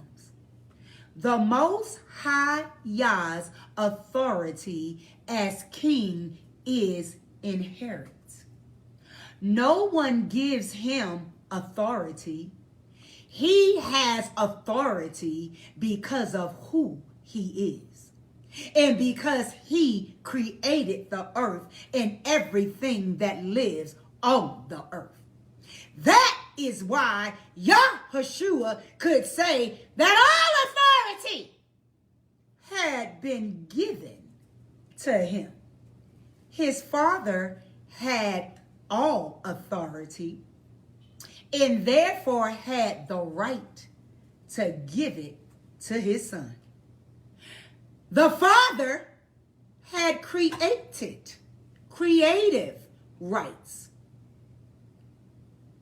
to the whole universe. The governments of this earth gets their authority by way of a vote or violence. What you say? What you say? The governments of this earth gets their authority by way of vote or violence. It is not inherent authority. Come on, Most High. It is not inherent authority. The only government on the earth that represents inherent authority is a monarchy. A king has the power and can give it to whomever he chooses. All other governments are formed by casting a vote or by launching a revolution. In the final analysis, all human governments are substitutions for the ideal, no matter how good these governments might be. Let us take a brief look at some of man's attempt at government and structure of rulership. The most important one we will discuss will be the form of governing we call fraudalism. Y'all remember Sigma fraud? Feudalism. Well, Sigma fraud is the one who came up with it, his philosophy. Feudalism.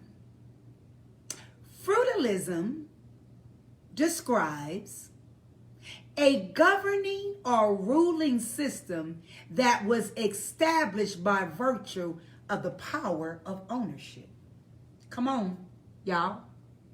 Y'all about to see how this United States on this Independence Day set up your philosophy. As a matter of fact, the authority in this system was called a feudal law, meaning a landowner. Come on, go with me now.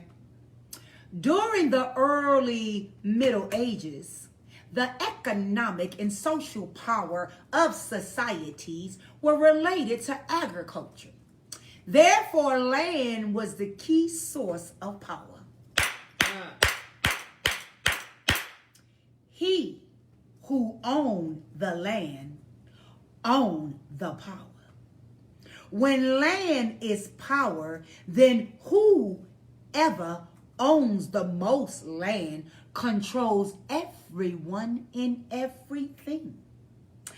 This is where the idea, this thing is falling.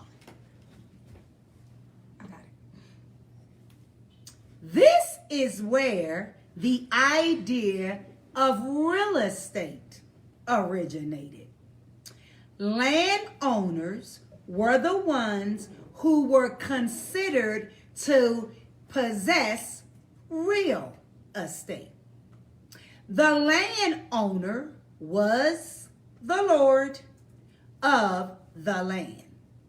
Thus we find the word landlord used to describe those who own land.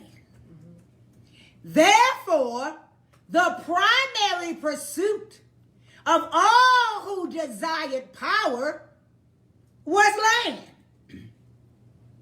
Landowners were known as lords and eventually became rulers of their land. The more land they owned, the greater their lordship or rulership. Individuals who owned significant parcels of land became known as kings. In other words, the prerequisite for becoming a king was the ownership of land. This is also where the idea of earthly kings gets its birth. Kingdom was the word used to describe the territory over which local king or landowner ruled or exercised ownership, right, and authority. It is also important to note that because all the land was personally owned by the landlord, then private property was not possible.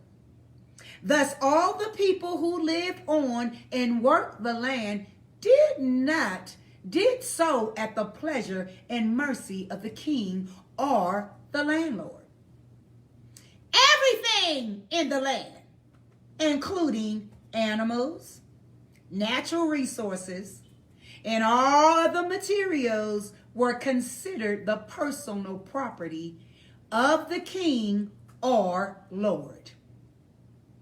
In many cases, where the lord or king was kind and benevolent, the people who lived, worked, and served on their land enjoyed the benefits of his kindness. And because they made his land productive and added prosperity to it, he provided, protected, and cared for them. This is why a good king tended to attract many to his kingdom. Feudalism, as a concept of governing, was a derivative of the original government established in the Garden of Eden under the first man, Adam, who himself was made the landlord of the earth. Come on, Most High.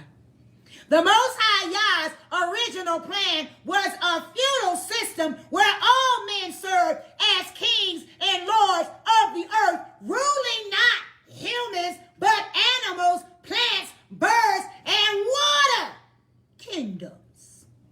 However, in cases where the landlord or king was not kind and merciful, the result was abuse and oppression of the people by virtue of noble status. Come on, y'all.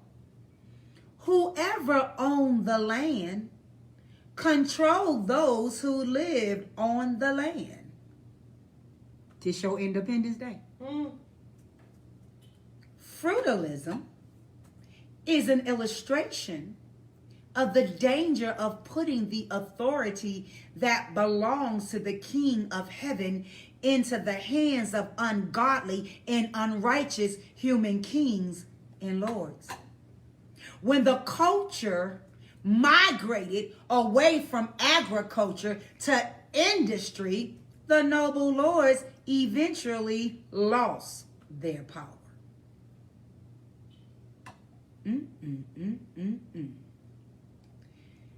Dictatorship. Dictatorship is the form of government derived from the concept of divine authority, which is built on the belief that certain individuals are chosen by the Most High Yahs or by providence to rule the masses and exercise authority over less fortunate or so-called inferior people. This is the form of governing we find in the biblical records and other sources, such as the Egyptian pharaohs, who believed they were products of the Most High Yahs and were destined to rule people by virtue of birthright. Dictatorship have emerged in every generation and continue to do so this day. They come in many forms and titles, but the principle and results are the same. A dictatorship is government that concentrates its power and authority in the hands of one individual who wields absolute authority by laws, constitutions, or any other social and political favor. Dictators are considered despots and usually are driven by personal ambition or private interests. They focus in on themselves and their goals. Self-worship is also common in form of governing. Historically, dictatorships have never succeeded for long, usually ending in tragedy, chaos. No dictatorship will survive forever. At some point, the people will revolt. The dictatorship is also a twisted attempt by man to re-establish the original form of government established by the Creator in the Garden of Eden when he delegated total rulership and dominion control to the man. Adam was given absolute power. Say it again. Adam was given absolute power. But the distinction was that his power and dominion were never intended to rule other human beings, but over the animal, bird, plant, and water kingdom. Whenever the attempt is made to dominate human mankind through any form of dictatorship, the natural result is rebellion and resistance. This is natural and always will be. Dictatorship over humanity is not the Most High Yah's original form of government. Communism as a form of government Communism is a combination of the first two types of governing. Communism is man's attempt to control land and people by the exercise of dictatorship. This is why a communist state repossesses all private property and attempts to enforce productivity through oppression and coercion. It seeks to accomplish this by attempting to legislate love and sharing an approach that needs succeeds because human nature cannot be forced to love or to care. These behaviors result from natural motivation and internal conviction. No law can accomplish that. In my view, it is my view that communism is man's attempt to reestablish the kingdom of heaven on earth as given to the first man, Adam, but without involvement of the source of creation himself. In essence, communism is an attempt to establish a kingdom without righteousness. One can find in the writings of Marx and Engels a certain sincerity as they sought to find a way to bring power to the people by wresting that power from the hands of the nobility. It was an attempt to take ownership of land away from the nobles and put it back in the hands of the people. They believed in a dictatorship of the people. Great idea, maybe. The only problem is that government is in the hand of the people. Whenever man is involved, government will fail. Communism simply exchanged power by wresting it from the hands of the czars and placing it in the hands of a new set of dictators. Y'all better know how all these different governments came about. Excuse me. It's time to teach you something. It's time to sit down that you get an understanding what the kingdom of the Most High is and what the kingdom of the Most High is not on this Independence Day. Socialism. Socialism, a stepchild of communism, is another endeavor to bring the state closer to the needs of the people. It substitutes the state for the king and attempts to control society for the benefit of society. Like all the others, socialism is another failed attempt by man to govern himself. Absolute power corrupts absolutely, and the state loses its concerns for the individual, and it becomes more obsessed with its own power. This leads to the final look of man's attempt to govern himself. Come on in here.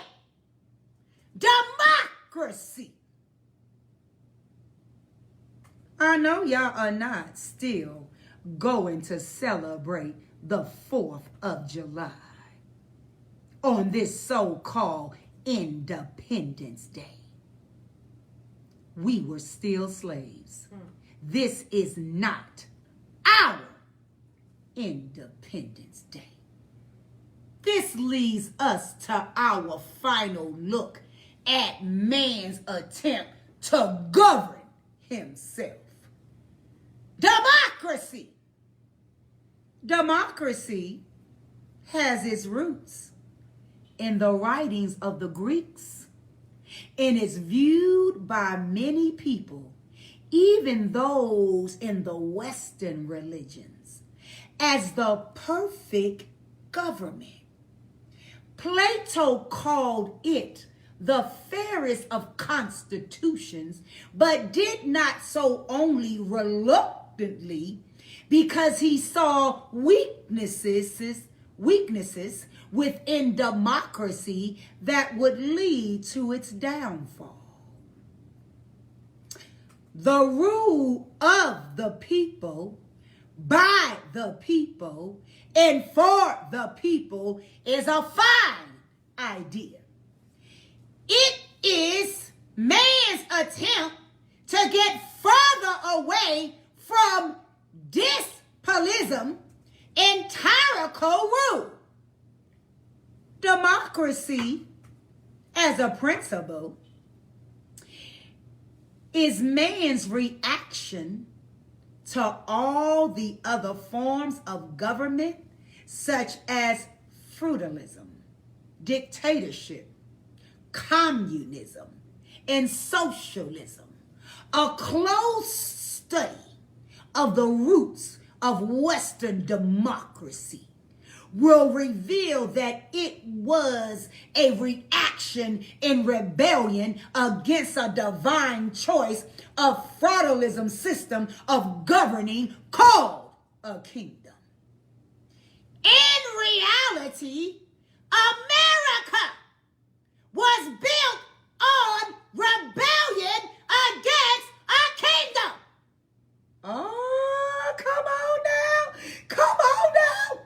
In reality, America was built on rebellion against a kingdom. Oh, the British kingdom. The founders and framers of the American concept of governing championed the caution of democracy and adopted the Greek ideas and refined them to accommodate their aspirations. America rejected a kingdom. America's dream and guiding principles were independence. What you say? Self-determination and individuality. But while these principles serve as the bedrock of Western democracy, they remain contrary to the kingdom principles. Americans have never understood the potential power of a king in his kingdom because they were exposed to corrupt kings. Out of that fear, they created a system of rule without limit the power of a single man. The system of checks and balances was installed to guard against power and authority being consolidated into the hand of one individual. This fear of totalitarianism, the dictatorship, is the engine that drives the motor of Western democracy. And unstably so, in the absence of original, perfect, and idea kingdom governing concept, the concept of democracy is the best form of government invented by mankind and serves to protect him from his own defective nature in character. However, despite the fact that democracy is the best civil form of governing in our stressful world of demigods, our democracy itself is plagued with defects that leave it wanting. The fundamental problem of democracy is its very foundation, power, and authority by a majority vote. We were not included in the vote. We were not included in the Constitution. It was their majority vote.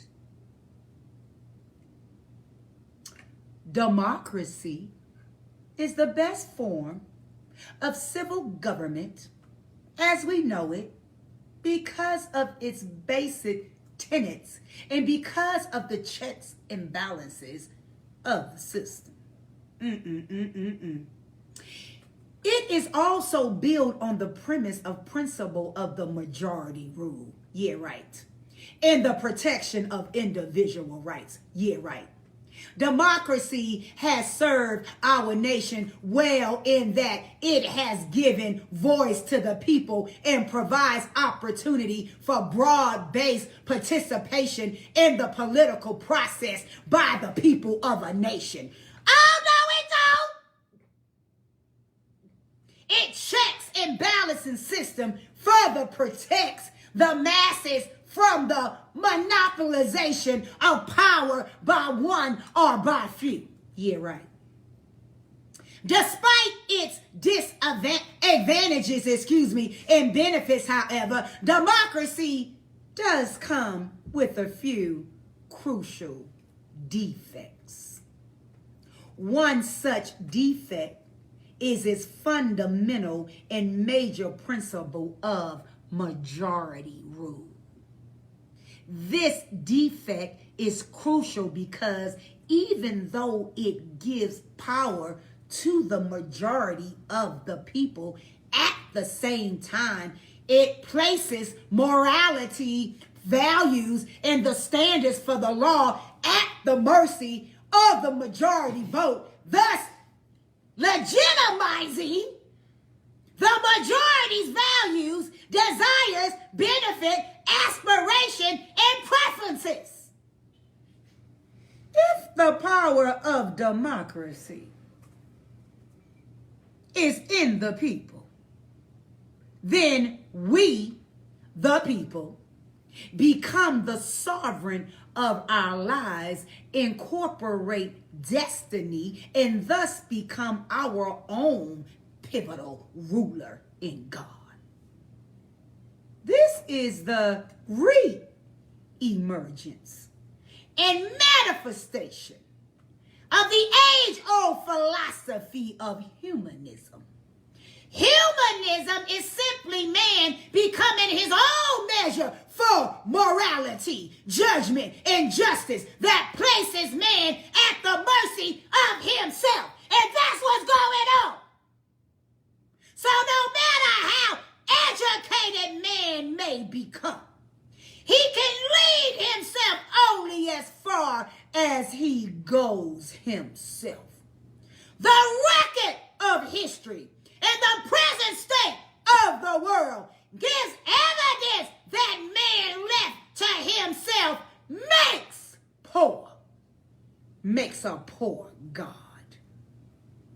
Therefore, democracy without accountability to one greater than the people is to exercise moral roulette.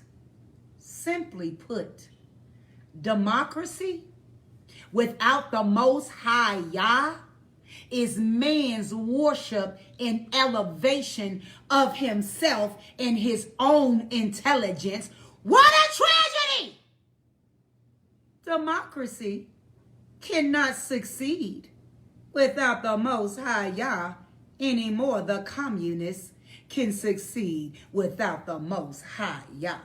The Most High Yah is not subject to our politics, nor can he be. But he has created his own political system and government structure, which, as this teaching will demonstrate, is far superior to all earthly governments. From the Creator's perspective, life is politics, and he is the essence of life. In him, there is no distinction between government and spirituality. They are one in the same. The assignment given to the first man in the Garden of Eden was a political assignment given to a spiritual being living in a flesh body. Therefore, in the context of the original biblical mandate, The concept of the separation of church and state or religion and government is a lofty idea that has no root in biblical logic or fact. The original biblical mandate provides no foundation for it. Everyone is religious in a sense that they bring to life their moral convictions, no matter what their religious claim. We are all politicians or political and religious. There can be no separation. You cannot legislate a dichotomy between a man and his belief system. Legislation itself is the result and manifestation of a belief system and a moral judgment. Therefore, democracy can succeed only where there is a clear accountability to a moral code accepted by the majority as being good, civil, right, and which serves as the anchor and foundation for national governance.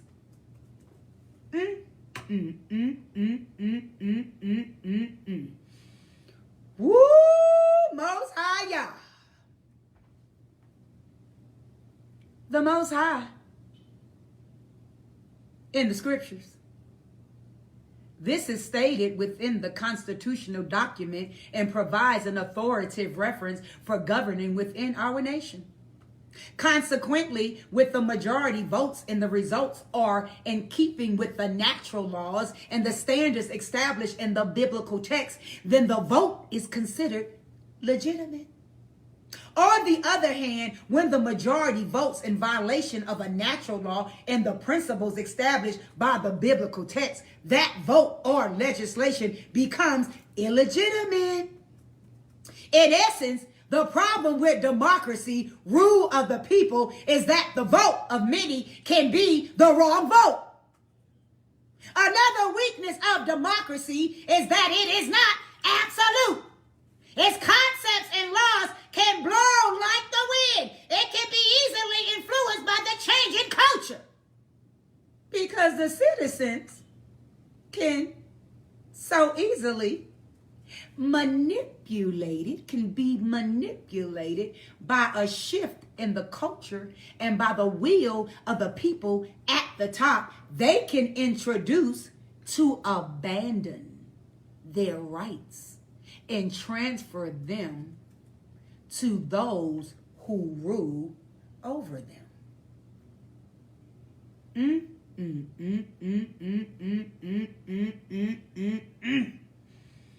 Woo! Most High Yah. We gonna stop right there. Woo!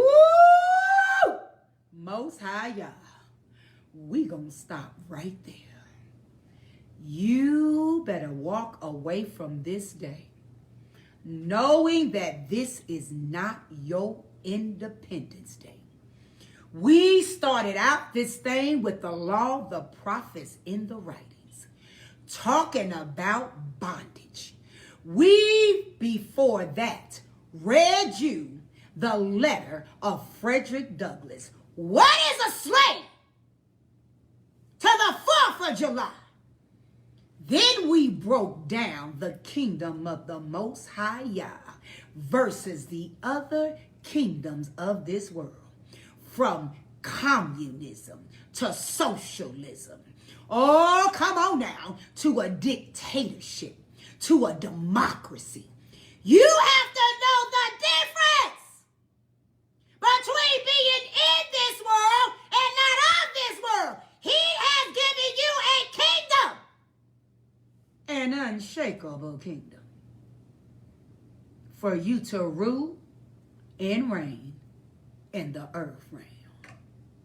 So here are your next 5 principles under the 2nd commandment. Principle number 88. You shall not eat the sin offering slaughtered within the sanctuary. Leviticus chapter 6, verse 23. Principle number 89. You shall slaughter the guilt offering where the elevation offering is slaughtered. Leviticus chapter 7, verse 1. Principle number 90. You shall burn any remaining part of the feast offering on the third day. Leviticus chapter 7, verse 17. Principle number 91. You shall not intend to eat any remaining part of the feast offering on the third day. Leviticus chapter 7, verse 18. And principle number 92. You shall not eat an offering that touches anything unclean. Leviticus chapter 7, verse 19. Amen, amen, amen, amen, amen, and amen. Playing from S's iPhone. I should ever leave and walk alone. Please don't close the door on me. So. I should go astray. I know you So good. go somewhere. I should ever leave and walk alone. Please don't close the door on me. So good. I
Now you tell me, when the last time you've been sat down and was taught like that in order to get an understanding of what a kingdom is and what a kingdom is not, and how governments are set up and how governments operate? But the original intent for the Most High Yah was that we would rule as law-abiding citizen, as ambassador from the country called heaven down here on earth. Thou kingdom come, thy will be done on earth as it is in heaven. Oh, you've been taught today. No longer will he have you ignorant of Hasatan devices. Queen Adrian, Queen Gina, my mind is absolutely blown. Just blown. We're going to have to go back, break this teaching down, listening to it, our hearing, take Genesis chapter 1, take Genesis chapter 3, and begin to see the mandate of kingdom principles for kingdom living. You're going to have to study, and the Ruach HaKodesh will lead and guide you into all truth. But you can't take and digest this word in just this setting. You got to get by yourself. Turn this teaching on. Pause it. Write down some scripture. Pause it. Pray to the Holy Spirit. Put it on play. Pause it. Play it. Pause it. Play it. But you got to play this in your hearing, that you would get an understanding that you have to be transformed by the renewing of your mind. You can't bring a religion mindset into a kingdom. You cannot bring a Western mindset into a kingdom.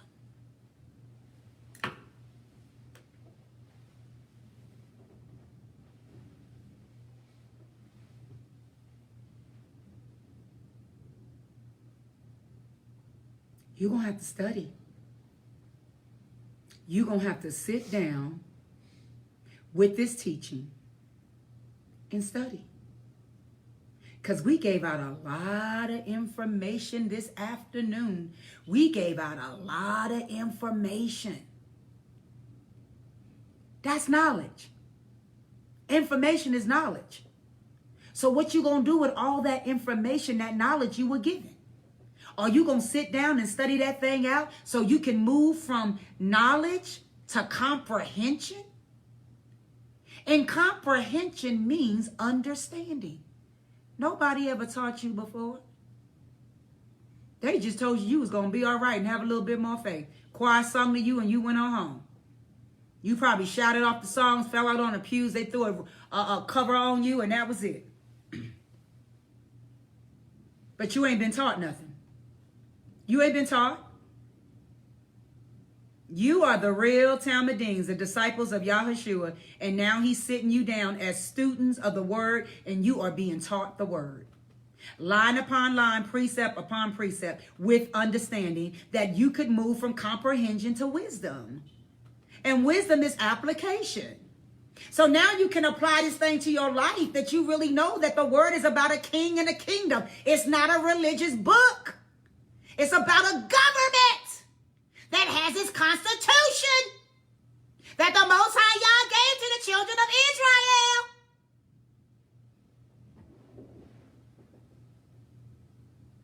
Come into understanding to get the revelation. Because revelation precedes deliverance. Don't you want to be delivered by now? And not keep following the traditions and dogmas of man and then followed another man, and now you got to get out of that? The word says no longer will you need men to teach you. And that is the traditions and dogmas of men. So, What is the 4th of July to a slave? Go away. This is not our Independence Day. We were not free. We were still in the fields picking cotton. As this United States of America celebrated their Independence Day. They soon forget that, they went into a fight to get their independence. They forget they had this big war with, Great Britain. They forget all about that to get their freedom, to get their independence. But we need to be quiet, right? We're going to need some peaceful riots. Can y'all sing, "Oh, happy day"? Oh, happy day when Jesus washed. Oh, there will be a revolution. And the Most High Yah will set up his kingdom.